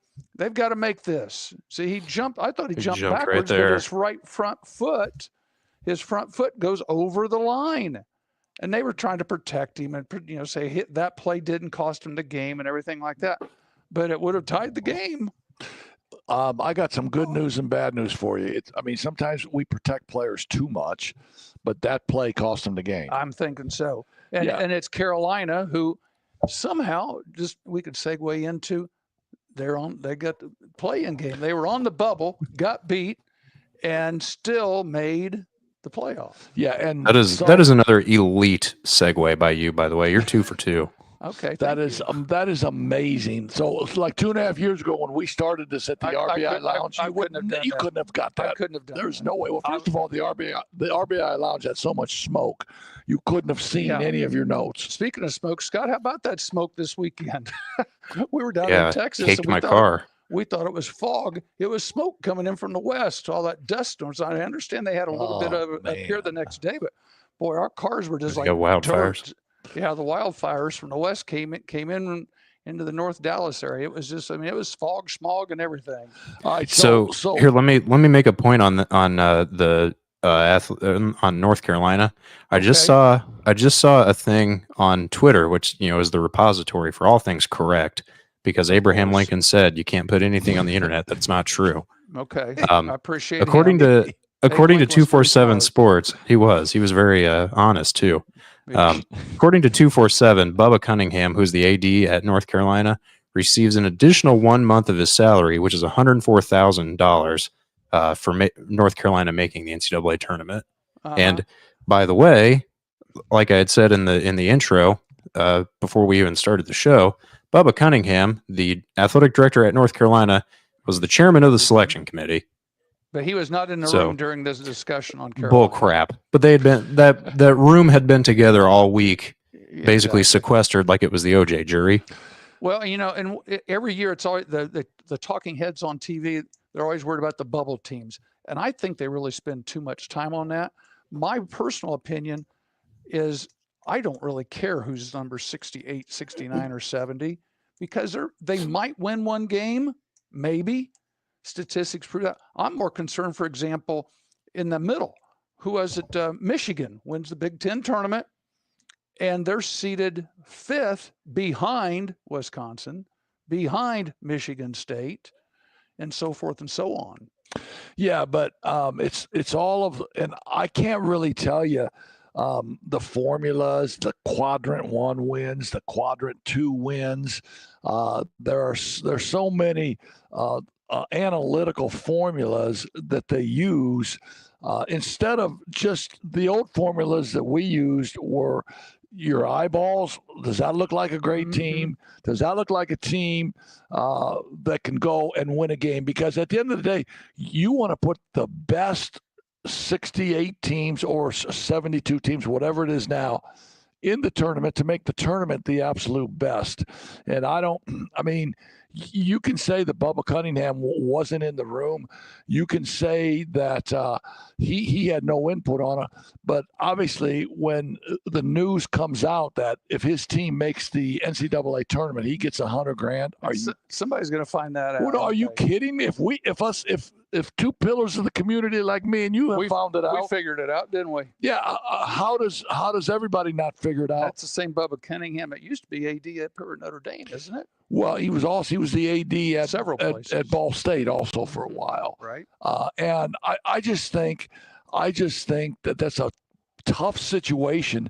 Now maybe he can in his heart say, I tried to judge it without a bias, but I don't know how you could judge it without a bias. And I don't know what the quadrants look like, or the quadrant 1 wins or the quadrant 2 wins, but there had to be other people in that room that would be cognizant of what this would look like, of what the outcome of this would look like. And so I think it's really a black and blue mark against all of them in the room to have somebody not step up and say, hey Bubba, I mean, do you see how this looks? Mm-hmm. Or is this really how it should be? And I would like to see if they voted it in and what the numbers were when they voted North Carolina in. That's true. Well, and at the other end of this, I'm looking, your 4 number 1s are pretty darn good. Your number 2s, I've heard people talking, and I think legitimate. Your champion, your final 4 teams this year, very easily could be a 1s and the 2s. Any of those 8 teams.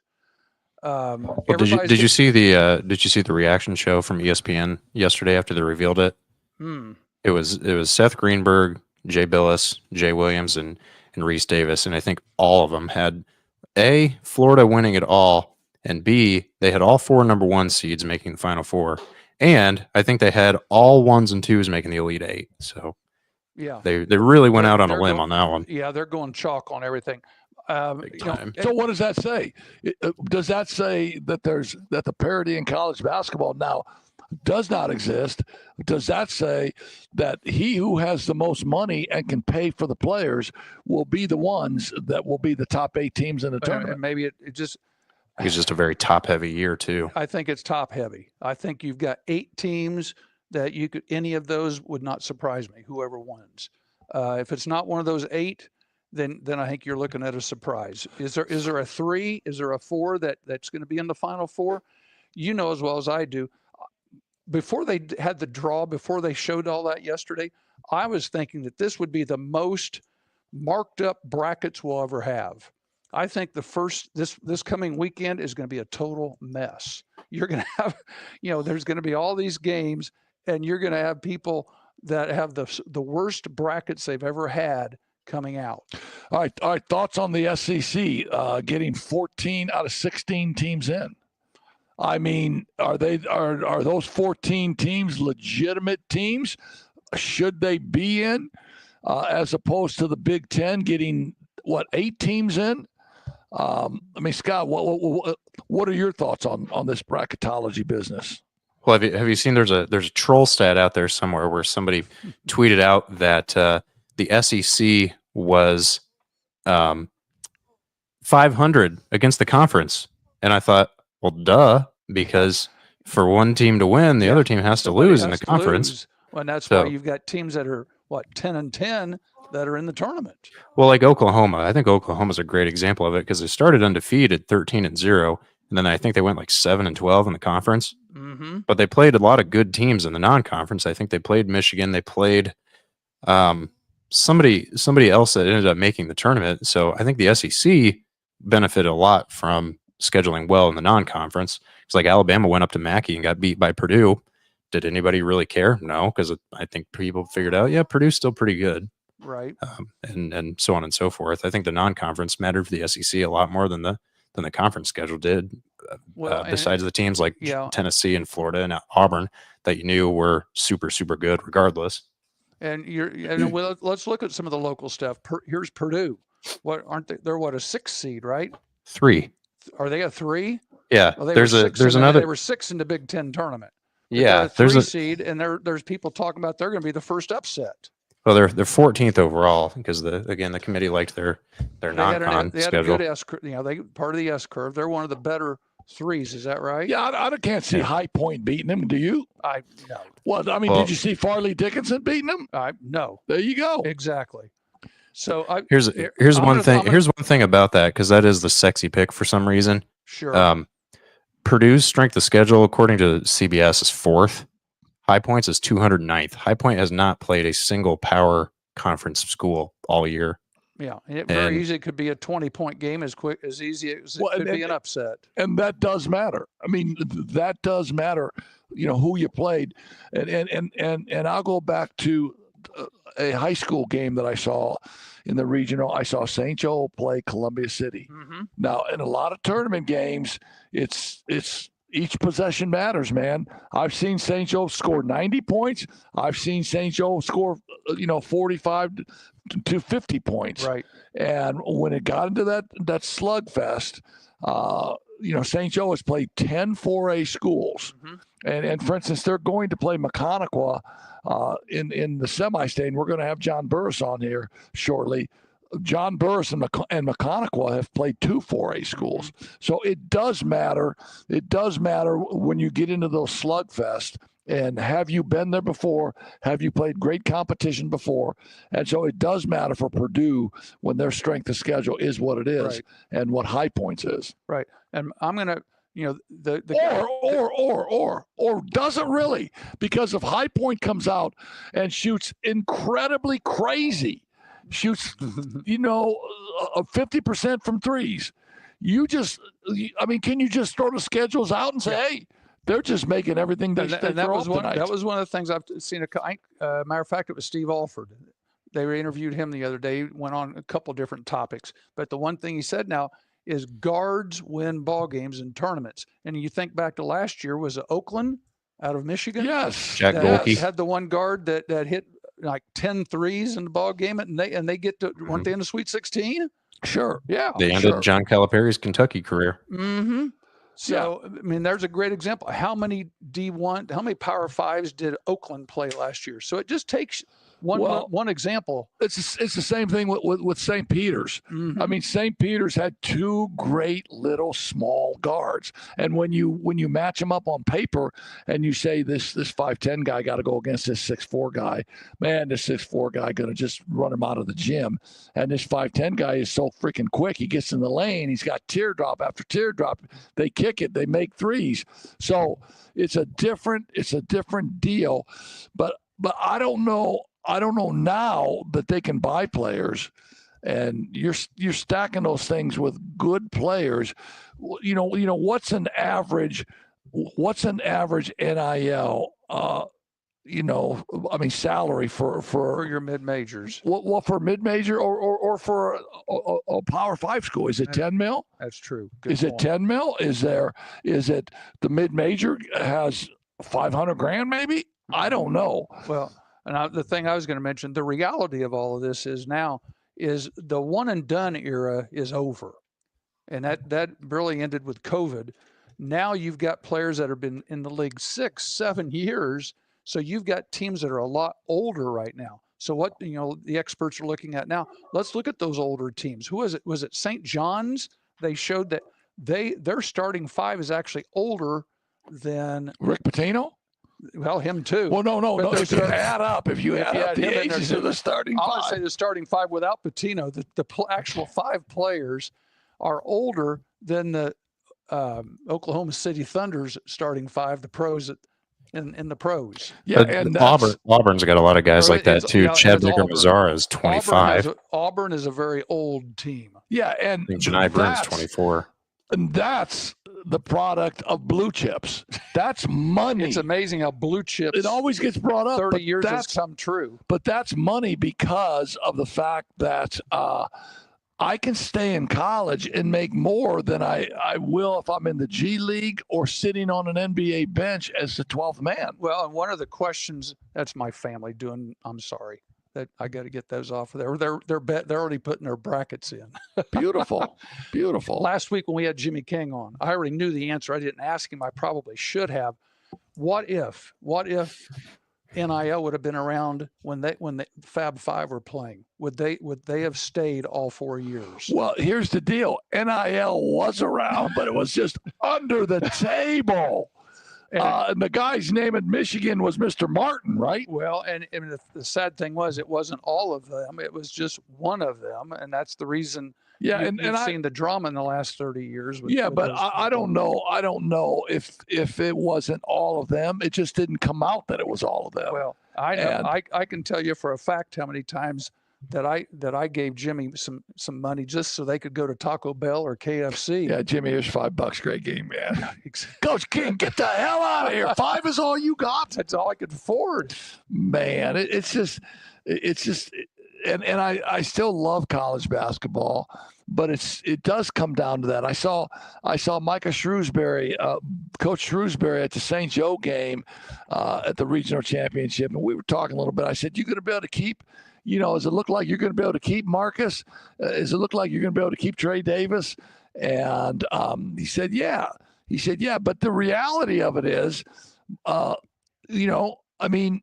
staying at Notre Dame to get a Notre Dame education, you can get great education anywhere, man. Yes. You go to Duke, get a great education. You can go to anywhere to get a great education. You can go to IU and get a great business school education. So what used to be Notre Dame's calling card, I'm not sure it is anymore. And if Marcus Burton would get an offer 3 times to what he's making, and he's got an opportunity to start on a high-power team, right? What's going to keep Marcus Burton in South Bend? His family? I don't know. I don't know, because it's just a different ball now.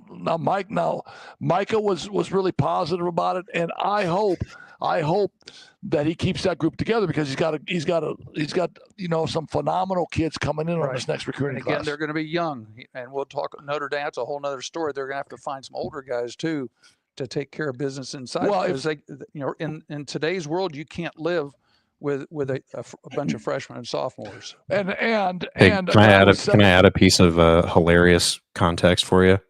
Sure. I just got a text from a loyal Coach's Corner viewer, and this person says, I like how he specified business education for IU. Okay, it is a business school. I use the business school, and Purdue's is still better. Agricultural. No. I mean, Kelly School of Business. It's a great business. It's a great business degree. But anyway, how about the stuff with Mike Woodson saying, well, maybe I should come back. Maybe I shouldn't retire. We saw the answer. Lifetime contract. Woody, I got some news for you. You didn't retire.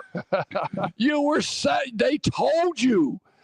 Hit the road, Jack, and don't you come back no more. No. Well, that's how it was. And we've all had that conversation.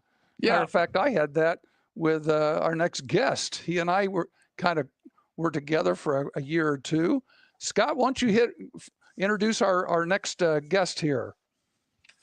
Yeah, we've got Mr. John Burris, who joins us from probably his living room.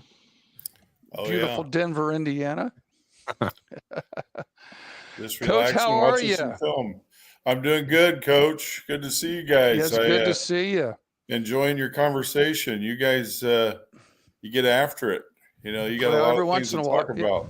Every once in a while, we'll tell the truth too. Well, no, I don't know, but John, I will tell you this: every show now comes back to blue chips. Every show comes back to Pete Bell had it right, man, and he was just in the wrong time period. But you got your ball club at 21-5, man. You've had a phenomenal year, and you beat I mean, back in the day, I mean, can you imagine Bill Green saying McConaughey is going to beat us in a sectional championship game? I think that's an amazing win for your program and an amazing sectional championship. Congratulations. Well, we got Marion actually in the regional, Yep. and that was a big thrill for me, being at Southwood for all those years. We're right on the edge of Marion, and pretty exciting. James Blackman has been around for a long time, and he's he's won 3 state championships and had a lot of talent there at Lures and Marion, and we were just thrilled to get him. It was, packed house. I mean, it was Indiana basketball over again. Anderson guys, you remember when Blackman played against Troy Lewis, and we reminisced about that a little bit, and he doesn't run into too many guys that remember him playing. But, we're about 2 months apart age-wise, and, I was able to talk to him a little bit about that and how tough it was when they came back to Marion with his young boys. They were upset leaving Lures, and, and then they stayed for a while longer. You forget these things. And then he finally ended up going to Marion. So, it was pretty interesting to talk to him before the game. Where did you play that regional game at? We played at Lapel, and Lapel is a interesting regional site because it's just everything's pretty compact. There's no balconies, and everything's just right there. So it got pretty loud in there. Their gym's real similar to Tiger Arena there in Peru, isn't it? Just straight up on both sides. Yeah, very similar. They've got seats on the end for the kids, and I'll never forget we played Frankton down there, and they won the state, but we played them right down the wire in 17. Well, they had always have a bunch of pictures after the game. Well, one of my good shooters was shooting a free throw, and a heavier kid was down there, and every time we'd shoot a free throw, he'd just lift his shirt up. All you could see was that belly. So that big old belly. That's like some of these swimmers you see in the college games that they have now.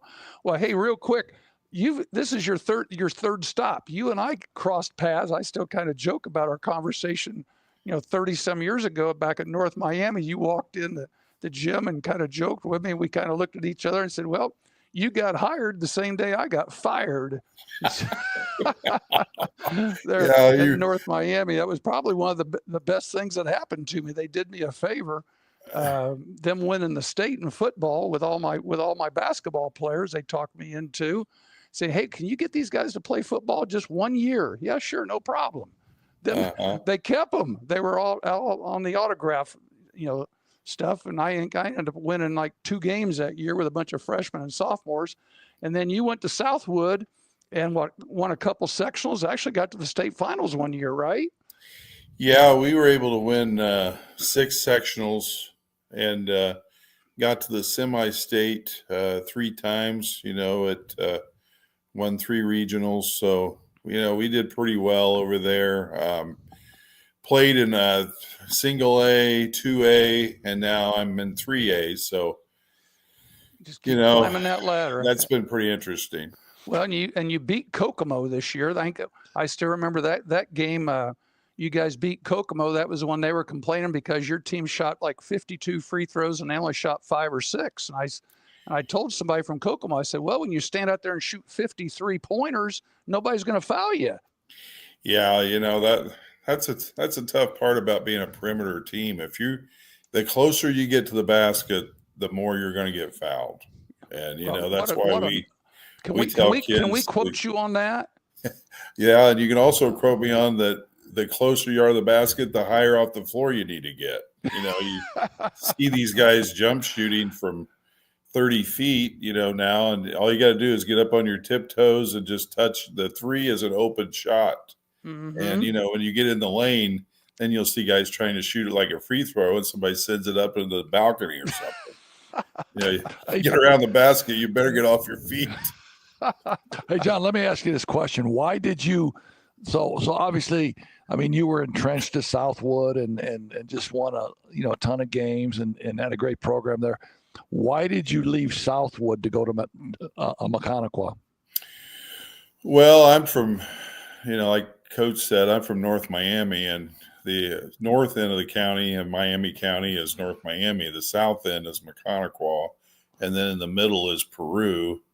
And where we're going to be visiting tomorrow will be Logansport, which is right in that area, or on Saturday. But the reason I left was it was kind of coming home.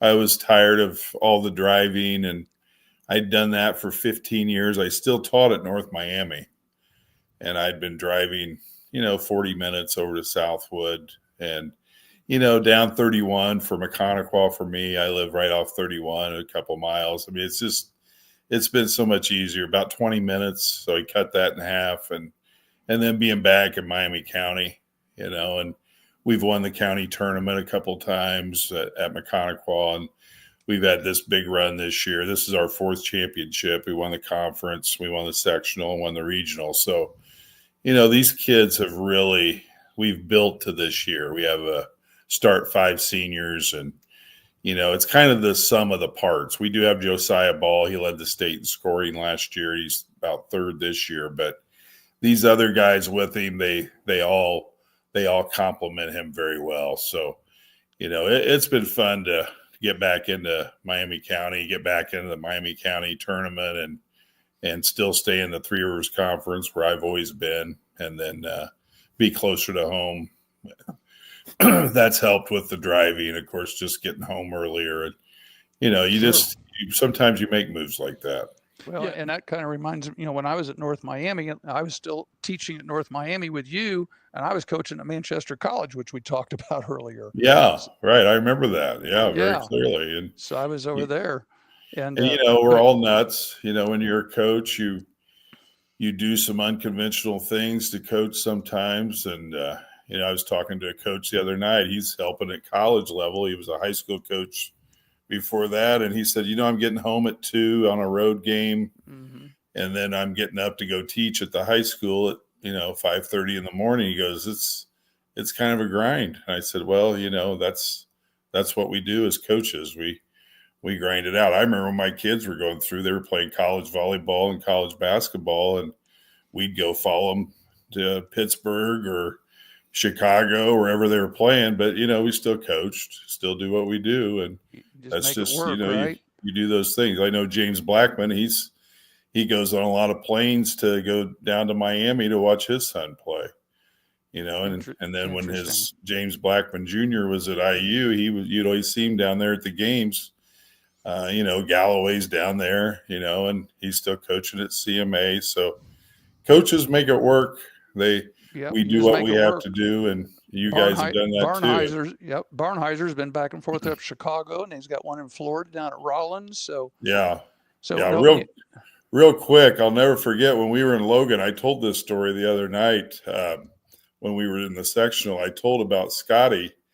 I'd went over to watch you that night, Coach. You were back with your Adams team. That's right. And nobody could find Scotty.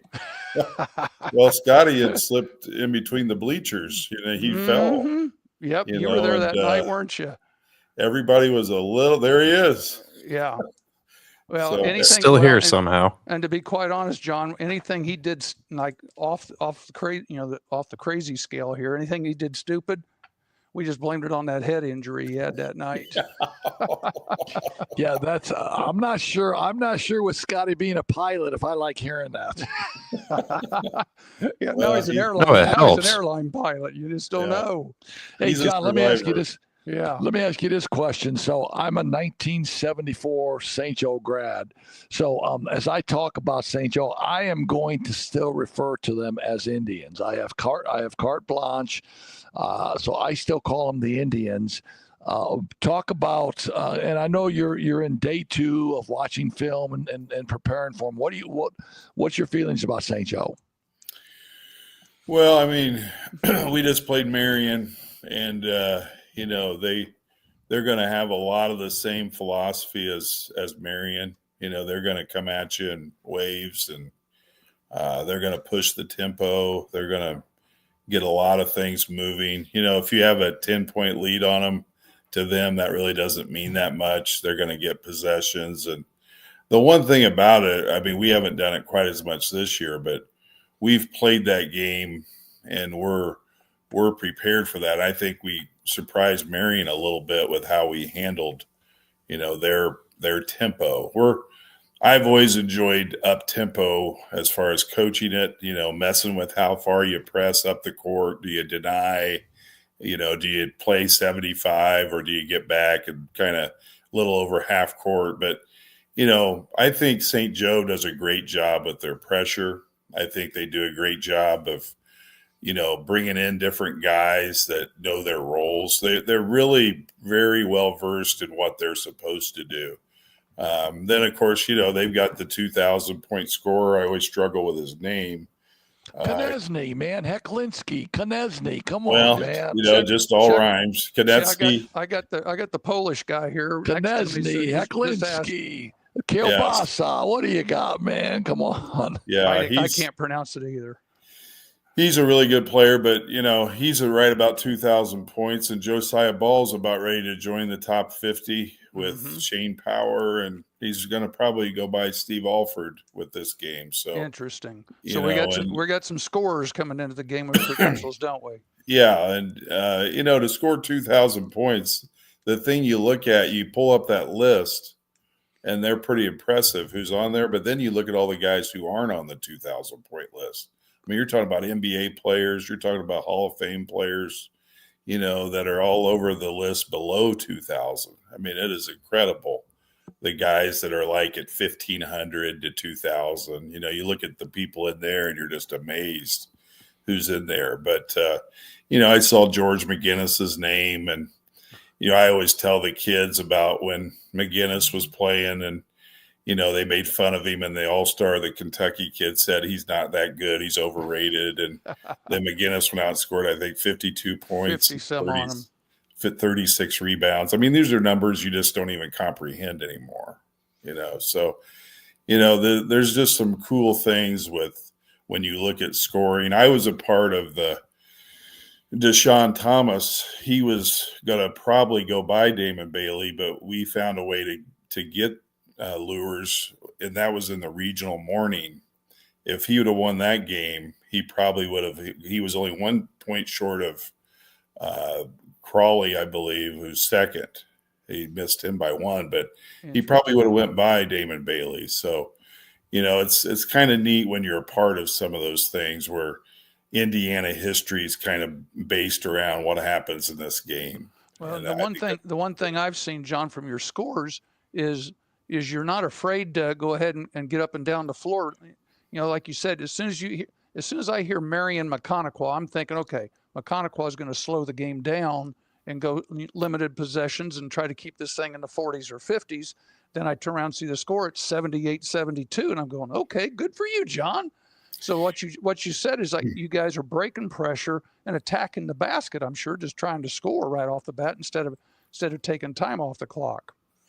We run, one thing we run is called a one-way push. We'll push at you, but we're going to get back and set up a 5-man defense. So we're still breaking, but we're going to make it hard for you to just come down and get what you want. If you're pushing up the floor on defense, now that floor's, it can kind of turn into a cone drill for some of these teams that are very athletic. So, we try to vary our press a little bit. Now, if we get down, I'll call a timeout, say, hey, we're going to have to go, guys. We're going to have to amp up the traps and get up the court and get into what we do with that. But against these great teams, you've got to be very selective or they're going to put a major run on you. I've always liked that one-way push against very athletic teams. Right. Yeah, I think that's a great way to verbalize it. And I'm sure that you've already watched the Columbia City St. Joe game. Yes. I thought Columbia City did a great job of breaking their press and spacing the court and reading that backside guy, whether he went to the middle or whether he went to the opposite pass, and they slowed down, made the correct pass. And I thought they were really successful against St. Joe's pressure. Yeah, and one thing that you guys know as coaches is how you pass against a press is very important. I mean, if you start hanging a pass out there, a lob pass, that's going the other way. You got to make what I call directional passes that have some meaning to them, a little bit of a purpose. And, you work on ball fakes. I mean, I think this last week we've had some games. We've learned from every loss this year. I think that's another thing about this team. Every loss, we actually made some adjustments and got a little further down the road and got better. But, 21 wins, like you said early, that's some kids really putting it together at the right time. And we were able to get Manchester. That was kind of the thing that started this run late, and they'd won 17 in a row. Right. And That's now they're in win. the semi-state. So, they're going to be a tough team. I know they've got Jimtown and this Gary 21st Century. They are the real deal. So that's all those charter schools up in Gary. They've just changed the name of Roosevelt and West Side and everybody else that used to be up there.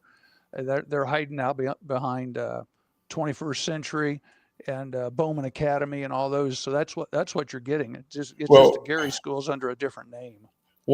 Help me understand here. The East Chicago thing is intriguing to me. You had Roosevelt, you had all these teams up there, and now they're one school and they're a 3A school.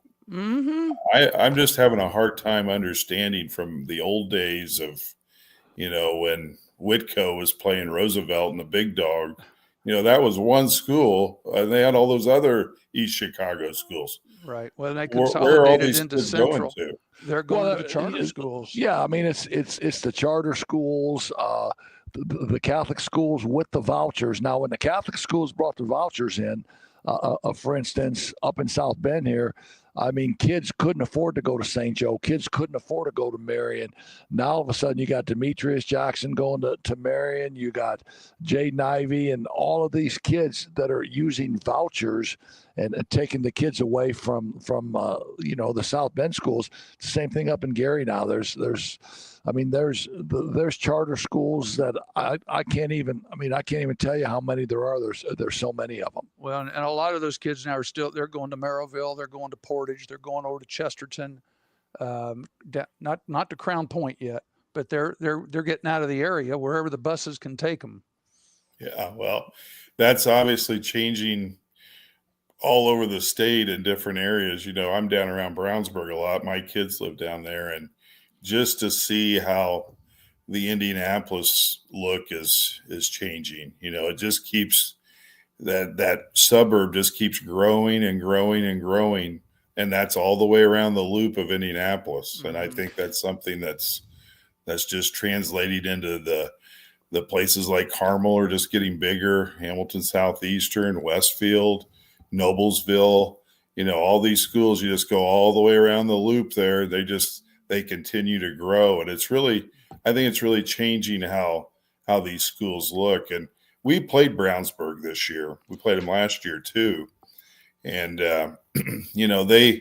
they put it on us pretty good, but, we didn't hit that night. But I think that game taught us what that type of basketball is really like. I mean, they were playing teams really tough, and they won their sectional. That was just an unbelievable sectional that Brownsburg came out of. And we knew how good they were. And then we've played Kokomo.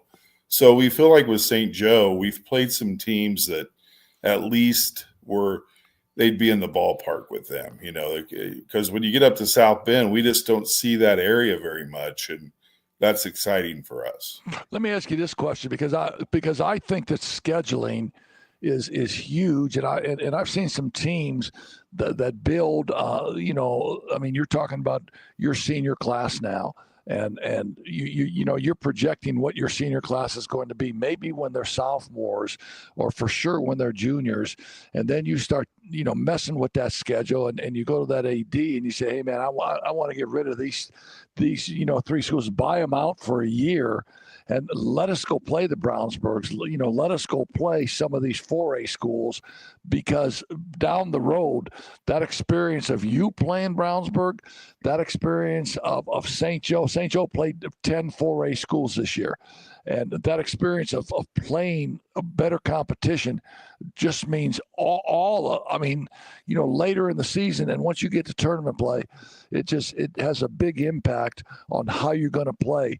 Did you look to up your schedule when you knew that you had this great group coming through? Yeah, we did that because we knew that if we were going to do anything in 3A, because 3A it's a really tough level. I mean, you're talking about it's tough on a local level just to make any waves in your own sectional. I mean, we had West Lafayette in our sectional. We had, Western. We had Northwestern. We had Peru. Peru's won our sectional for 3 years. So, we were up against it. Last year we played Norwell, Mississinawa. I mean, these are just local good 3A schools. Well, then you get to that regional level, and you're going to run into people like Marion, and they're a 4A. Look at all the 4As Marion played this year. Their schedule and the restructuring where they dropped the smallest 4A teams down to 3A. You've got 25 teams that used to be 4A that you're having to compete with now. Yeah, on our own sectional this year, Logan hosted the sectional. Yeah, and they've always used been, to be a 4A. They were so tired of getting tore up in 4A, so now they come into 3A, and we ended up playing them in the championship, and we're able to get them. But Logan, they're going to make some noise eventually in 3A because they're just out of that meat grinder of 4A. I mean, they were in there with Kokomo and Lafayette Jeff. The Lafayette schools, sure. Yeah, All right, well, let me ask you this. So when this season's over, do you go back to your schedule now that you're going to have 5 seniors graduate? You're going to be pretty young here for a year or two. Do you go back and maybe thin that schedule out, dilute the schedule for a 2-year cycle, and then see where you go from there?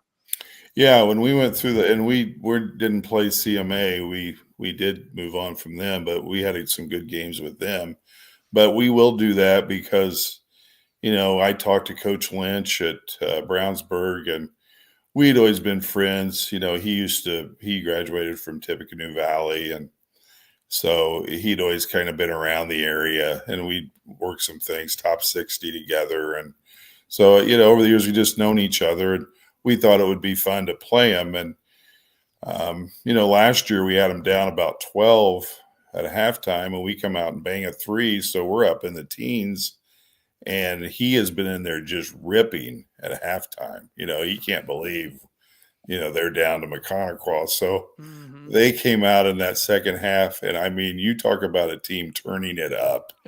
When they turned it up, we were running for cover at one point. I mean, we've never seen so many dunks and so many offensive rebounds and breaks. And, if I'd had 20 timeouts, I'd have called 25 and got 5 technicals. We've been better off. So the old halftime rant. I mean, I've done them, man, the old halftime rant, they do work, don't they? Yeah. I mean, there's times where you got to shake the bushes a little bit. Yeah, I love that, man. You gotta. Well, hey, let me tell you this. I'll just give you the warning now. I will be at Logansport Saturday doing the ball games. So, give me a couple quotes that I can use for pregame. What do you anticipate coming up Saturday morning? What are you guys looking forward to, and what do you think you guys are going to have to do to have a chance to win that ball game on Saturday? Well, I think one thing that St. Joe played there last year, and I think that helps them. Now, we played 3 games there 2 weeks ago, and one advantage we're going to have is, we will have a local crowd there that will be, out in force. I mean, we were down at Marion in force, and this will be a big crowd. I don't know how many people East Chicago is going to bring down there. It's a long drive, but definitely I think St. Joe will bring a good crowd. I got a kick out of watching their game with Marion up there, Mishawaka Marion. I mean, you talk about just a crazy night in there. They had those 3 NBA guys that retiring their numbers, and there were just kids everywhere. It was just really fun to watch, but the basketball was really good. And I think what we've got to do is we've got to stay the course. We can't try to reinvent ourselves in a semi-state. When you get to this level, everybody kind of reacts to every move you make. Oh, they're going back inside. Everybody goes nuts. Oh, they're coming back. Everybody loses their mind when you make any move, at this level. And that's true. You can't get caught up in all that. You've got to continue to, it's like we got to have the water. We got to have water on the bench. Sometimes some things just get crazy because everything's just fast forward. You guys have been down there in those situations when you're in these big games. Things can get out of sorts if you don't keep your routine, and we're trying to keep our kids in the best routine we can, because if you get out of what you do, things could really, it's a really tight rope you're on to keep kids playing really great basketball. And well, the nice thing you'll have is you'll be at the game, because like you said, it's a 30-minute trip over there at Max. It's very possible St. Joe may come down there the night before, with it being a 10 o'clock game. Otherwise, they're going to have to leave at 7 in the morning to get there. Yeah, I think which takes them out of a routine.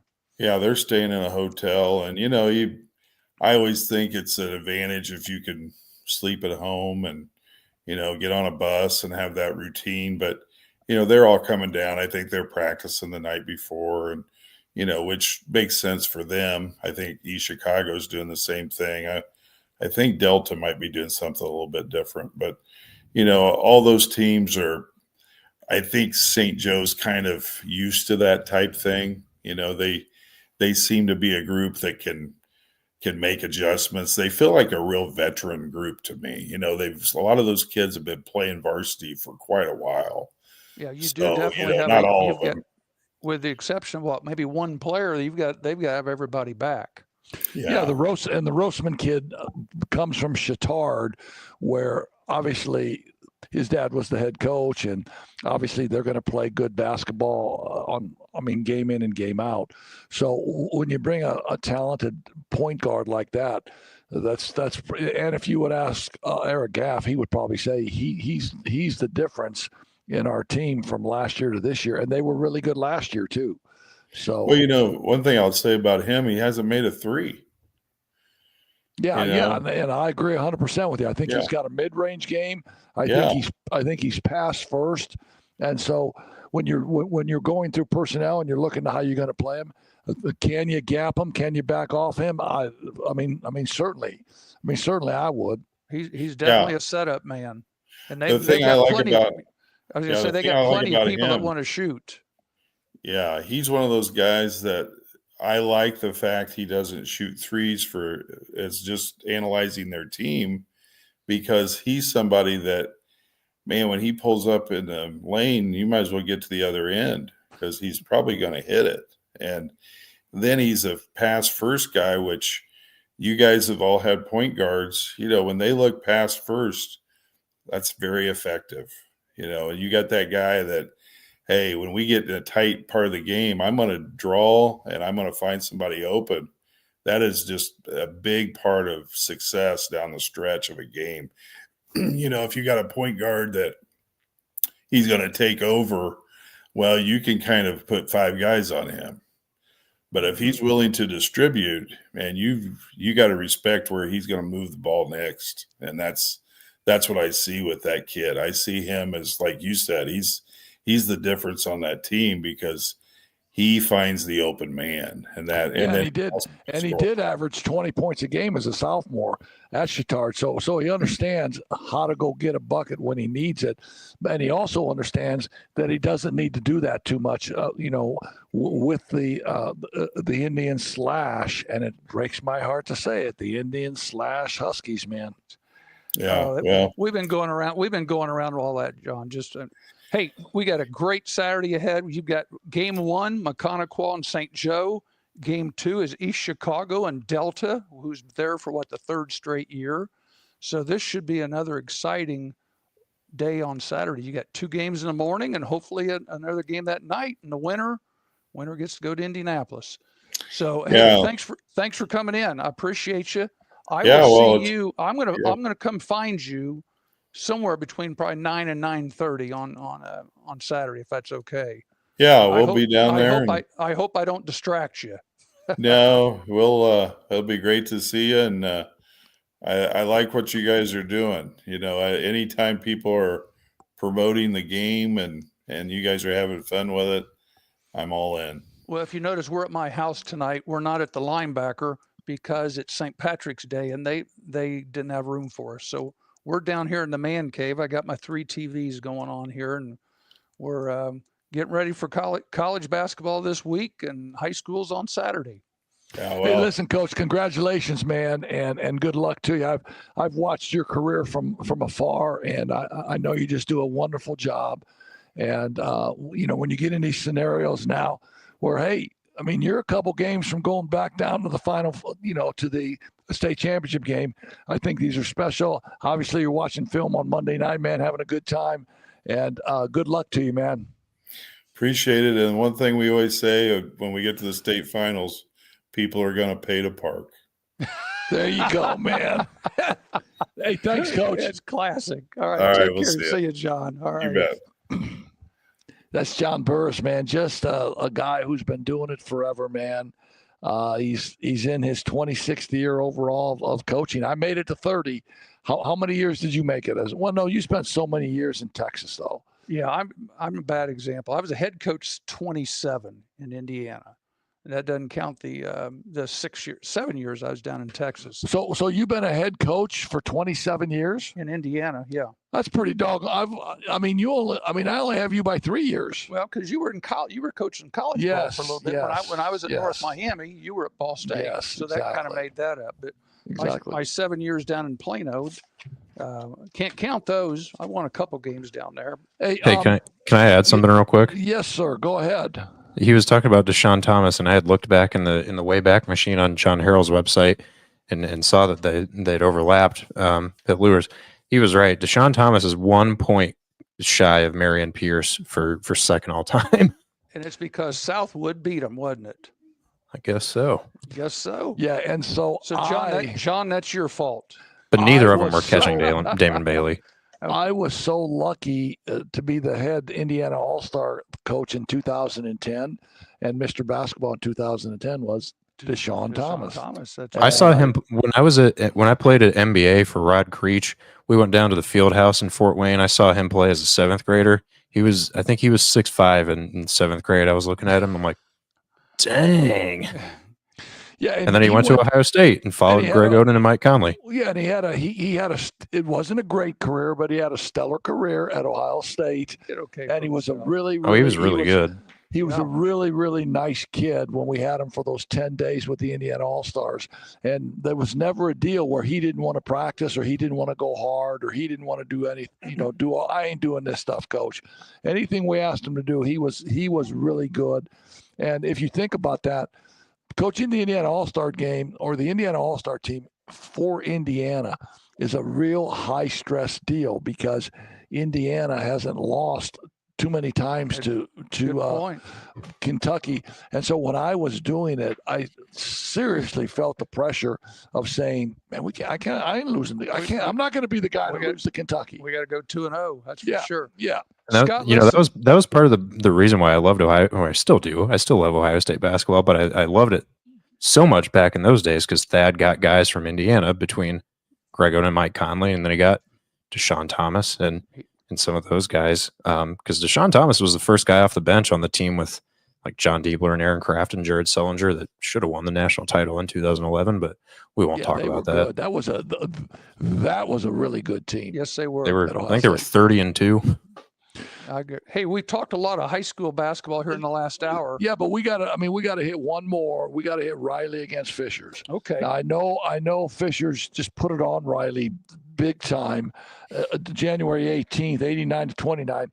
But Riley had six players out. Yes. Riley had 6 players out. And I would be remiss if I didn't talk about Tyrese Jones going for 45 in the game against Warsaw. That was big time news. He put his name on the map in the state. I saw it, and I saw every bucket. In 45, he maybe missed 2 or 3 shots the whole night. I think he was somebody said 16 of 18. Does that sound close? Yeah, and he made 4 or 5 deep threes, and he was just a kid. And so what that has told me about him, because he's averaging 13 points a game, he bought in to coming over to Riley and understanding that was Marvin Schindler's team, and Marvin was going to run that team, and Tyrese was going to fit in until he had to take over. He was a Scottie Pippen to Jordan, or Batman, Robin, whatever. But once he had to take over, he did it seamlessly, and he was really, really good. Now, can they beat Fishers? I don't think so, because Fishers is out of this world. I mean, their coach is amazing. His record may be 89-20, and they haven't lost a game this year. They have, and you talk, and you know this yourself. When you have great guards, you have an opportunity to have a really good team. Just like we said in college, as a college game, these college games we're going to watch this week, the guards will be the factor. Yeah, guard orient. How does St. Peter's win? How does Farley Dickinson when they had guards? Exactly. And Fishers has guards, so I don't know who can actually beat Fishers. And I would put my money for Fishers to run the table again. But I think South Bend Riley, I think they have to answer a question or two. Do they want to go and play Fishers and run with Fishers? Now their MO, and I don't know. I mean, Alex could come in here and be on our show and say, Coach, I got to play the way we play. But if they come in and say we're going to run with Fishers, I think that I just think that would be a huge mistake. But I don't know if Riley can play any other way. That's how they play. Well, let me do a little self promo for Broadcast Sport.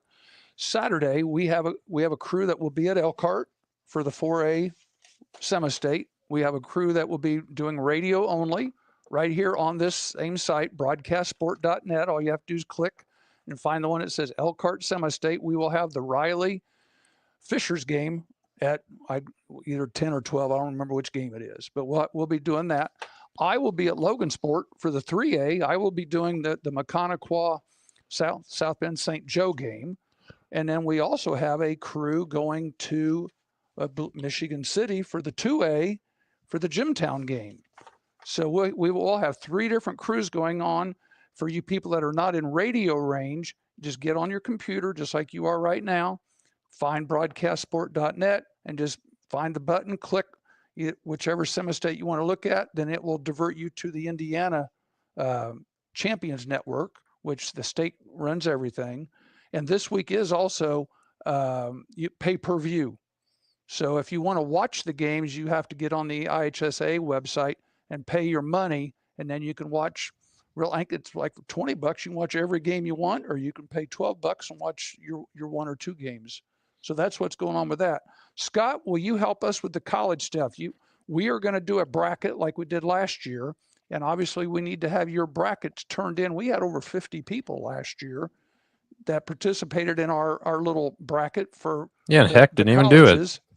He didn't know how to get on the website, so we're going to help him. I didn't know how to get on. I did it, and I think I was 1 game from winning $10 million. I had 2 wrong. Yeah, I was going to say you were 1,000 and 0, right? Yeah, just axe me. I'll tell you. His technology skills have just skyrocketed since a year ago. Oh, but anyways, tell us again about the barcode, and we'll probably obviously have to have everybody in by Thursday noon, and we'll go from there. Yeah, they don't cut it off for these first 4 games in Dayton. So if you're watching right now, pull out your phone. Okay, I'll give you 5 seconds. Pull out your phone. Okay, pull up the camera. Point it at that QR code in the bottom right corner. Tap the thing that says, "Hey, do you want to go to this link?" Okay, and then do that. Sign up. Fill out the stuff, and we'll be good. Or if you're listening to audio only, it's in the show description. I think it's hyperlinked. Should be. If it's not, go to our Facebook page. There it is. Beautiful. So tomorrow, if somebody is not watching us live right now and they happen to want to watch our show tomorrow or the next day, they can do that same QR code. Whenever they watch the show. It'll be there. Right? Yep. Okay. You'll be able to join until the first games on Thursday, I believe, right? Thursday. Who starts it? It's Louisville and Creighton, I think, is the first game Is that on the first Thursday. game? Yeah. Okay. So between now and the next time we meet, we'll be down to 16. So just real quick from you guys, do you have any sexy upset picks, or do you think it's going to be pretty chalky? My team for the Sweet 16 that no one's talked about is going to be Drake. Why? So, The singer? no. Oh, I was going to say Kendrick ended Drake. his career. Des Moines Drake. Mm. They had a really good tournament. They've got an old team, and I don't even know who they play. But I just, before the draw even happened, I said, I'm picking Drake for a Sweet 16. So that's all. That's my 2 cents. Just to rattle the chains a little bit. So Drake's got to play Missouri. Okay. I mean, I'm just saying. Okay. I didn't know that. But okay. Drake's got to play Missouri, man. Okay. Well, Missouri, get ready. I think Rick Pitino is just, he made a comment now, and he's matured so much. He said, "This ain't about me anymore, man." He said, "It's not about me." He said, "It's about my humility now." And he was great. I was just listening to him, and I mean, St. John's at 30-4. St. John's gonna play Omaha. St. John's is going to play Kansas or Arkansas. So now, in that little quadrant, Arkansas, Kansas, and St. John's, you have 3 coaches that have all won national championships. And they've all been at each other's schools. You got a chance to have Calipari and that's against Pitino. Well, and that's all those games take place at Providence, where Pitino started. Exactly. I remember hearing someone talk about that. And then Pitino is going to have to beat, either Texas Tech, UNCW, Drake, Missouri. I think St. John's will definitely get to the Sweet 16. Okay. All right. We got to close this, man. I know. Purdue has High Point. Who's in the other half of that bracket with Purdue? Low Point. They're in the bottom half of the bracket. Clemson or McNeese. Clemson will be a handful for Purdue. Yeah, without question. I think the one that people kind of looked at for a little bit was Michigan versus UC San Diego. I watched UC San Diego's conference tournament championship game. They're very fun to watch. And the thing that people had pointed out is UC San Diego forces teams to turn the ball over a lot, and that's all that Michigan does, really. So that would be one that I don't know if I would pick it just because of Danny Wolf and Vlad Golden down low. I don't think a whole lot of people outside the Big Ten can guard them. But if there is one that people love to pick the 5-12 upset, I think that would be the one to look for. Yep, that's a 5-12, which they always talk about. And then I think on the other side of the bracket, Wisconsin, they didn't play very well in the Big Ten title game because they played 3 games in 3 days, and the Big Ten, as everybody knows, tends to beat the crap out of each other. But this is the highest scoring Wisconsin team ever, and they can really, really shoot it. So I would not be surprised if Wisconsin beat Montana and then beat whoever wins St. Mary's Vanderbilt, and then probably beat Alabama, because I think Wisconsin can score with Alabama easy. Yeah, I think Wisconsin is the flavor of the Big Ten right now, the way they've played down the stretch, and so this is one of our favorite weeks because their bigs can shoot of the year. Well, this is a great week. This is a great week to see how many people are sick on Thursday and Friday. Yeah. So, hey, finish it up. We've had a good week. We'll be back at the linebacker next week. Yeah, man, I can't wait for get some food. A three cheese grilled cheese. You got a turkey sandwich. I can fix you a grilled cheese upstairs now. I'm heading to the crib. I'm good.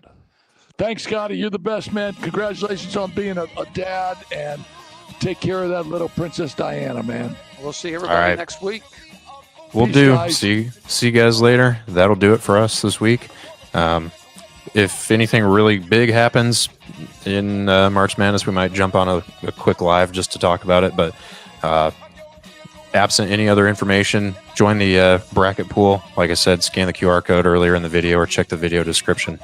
And we will be back next Monday, the 24th, to recap it all here on Coach's Corner. Later.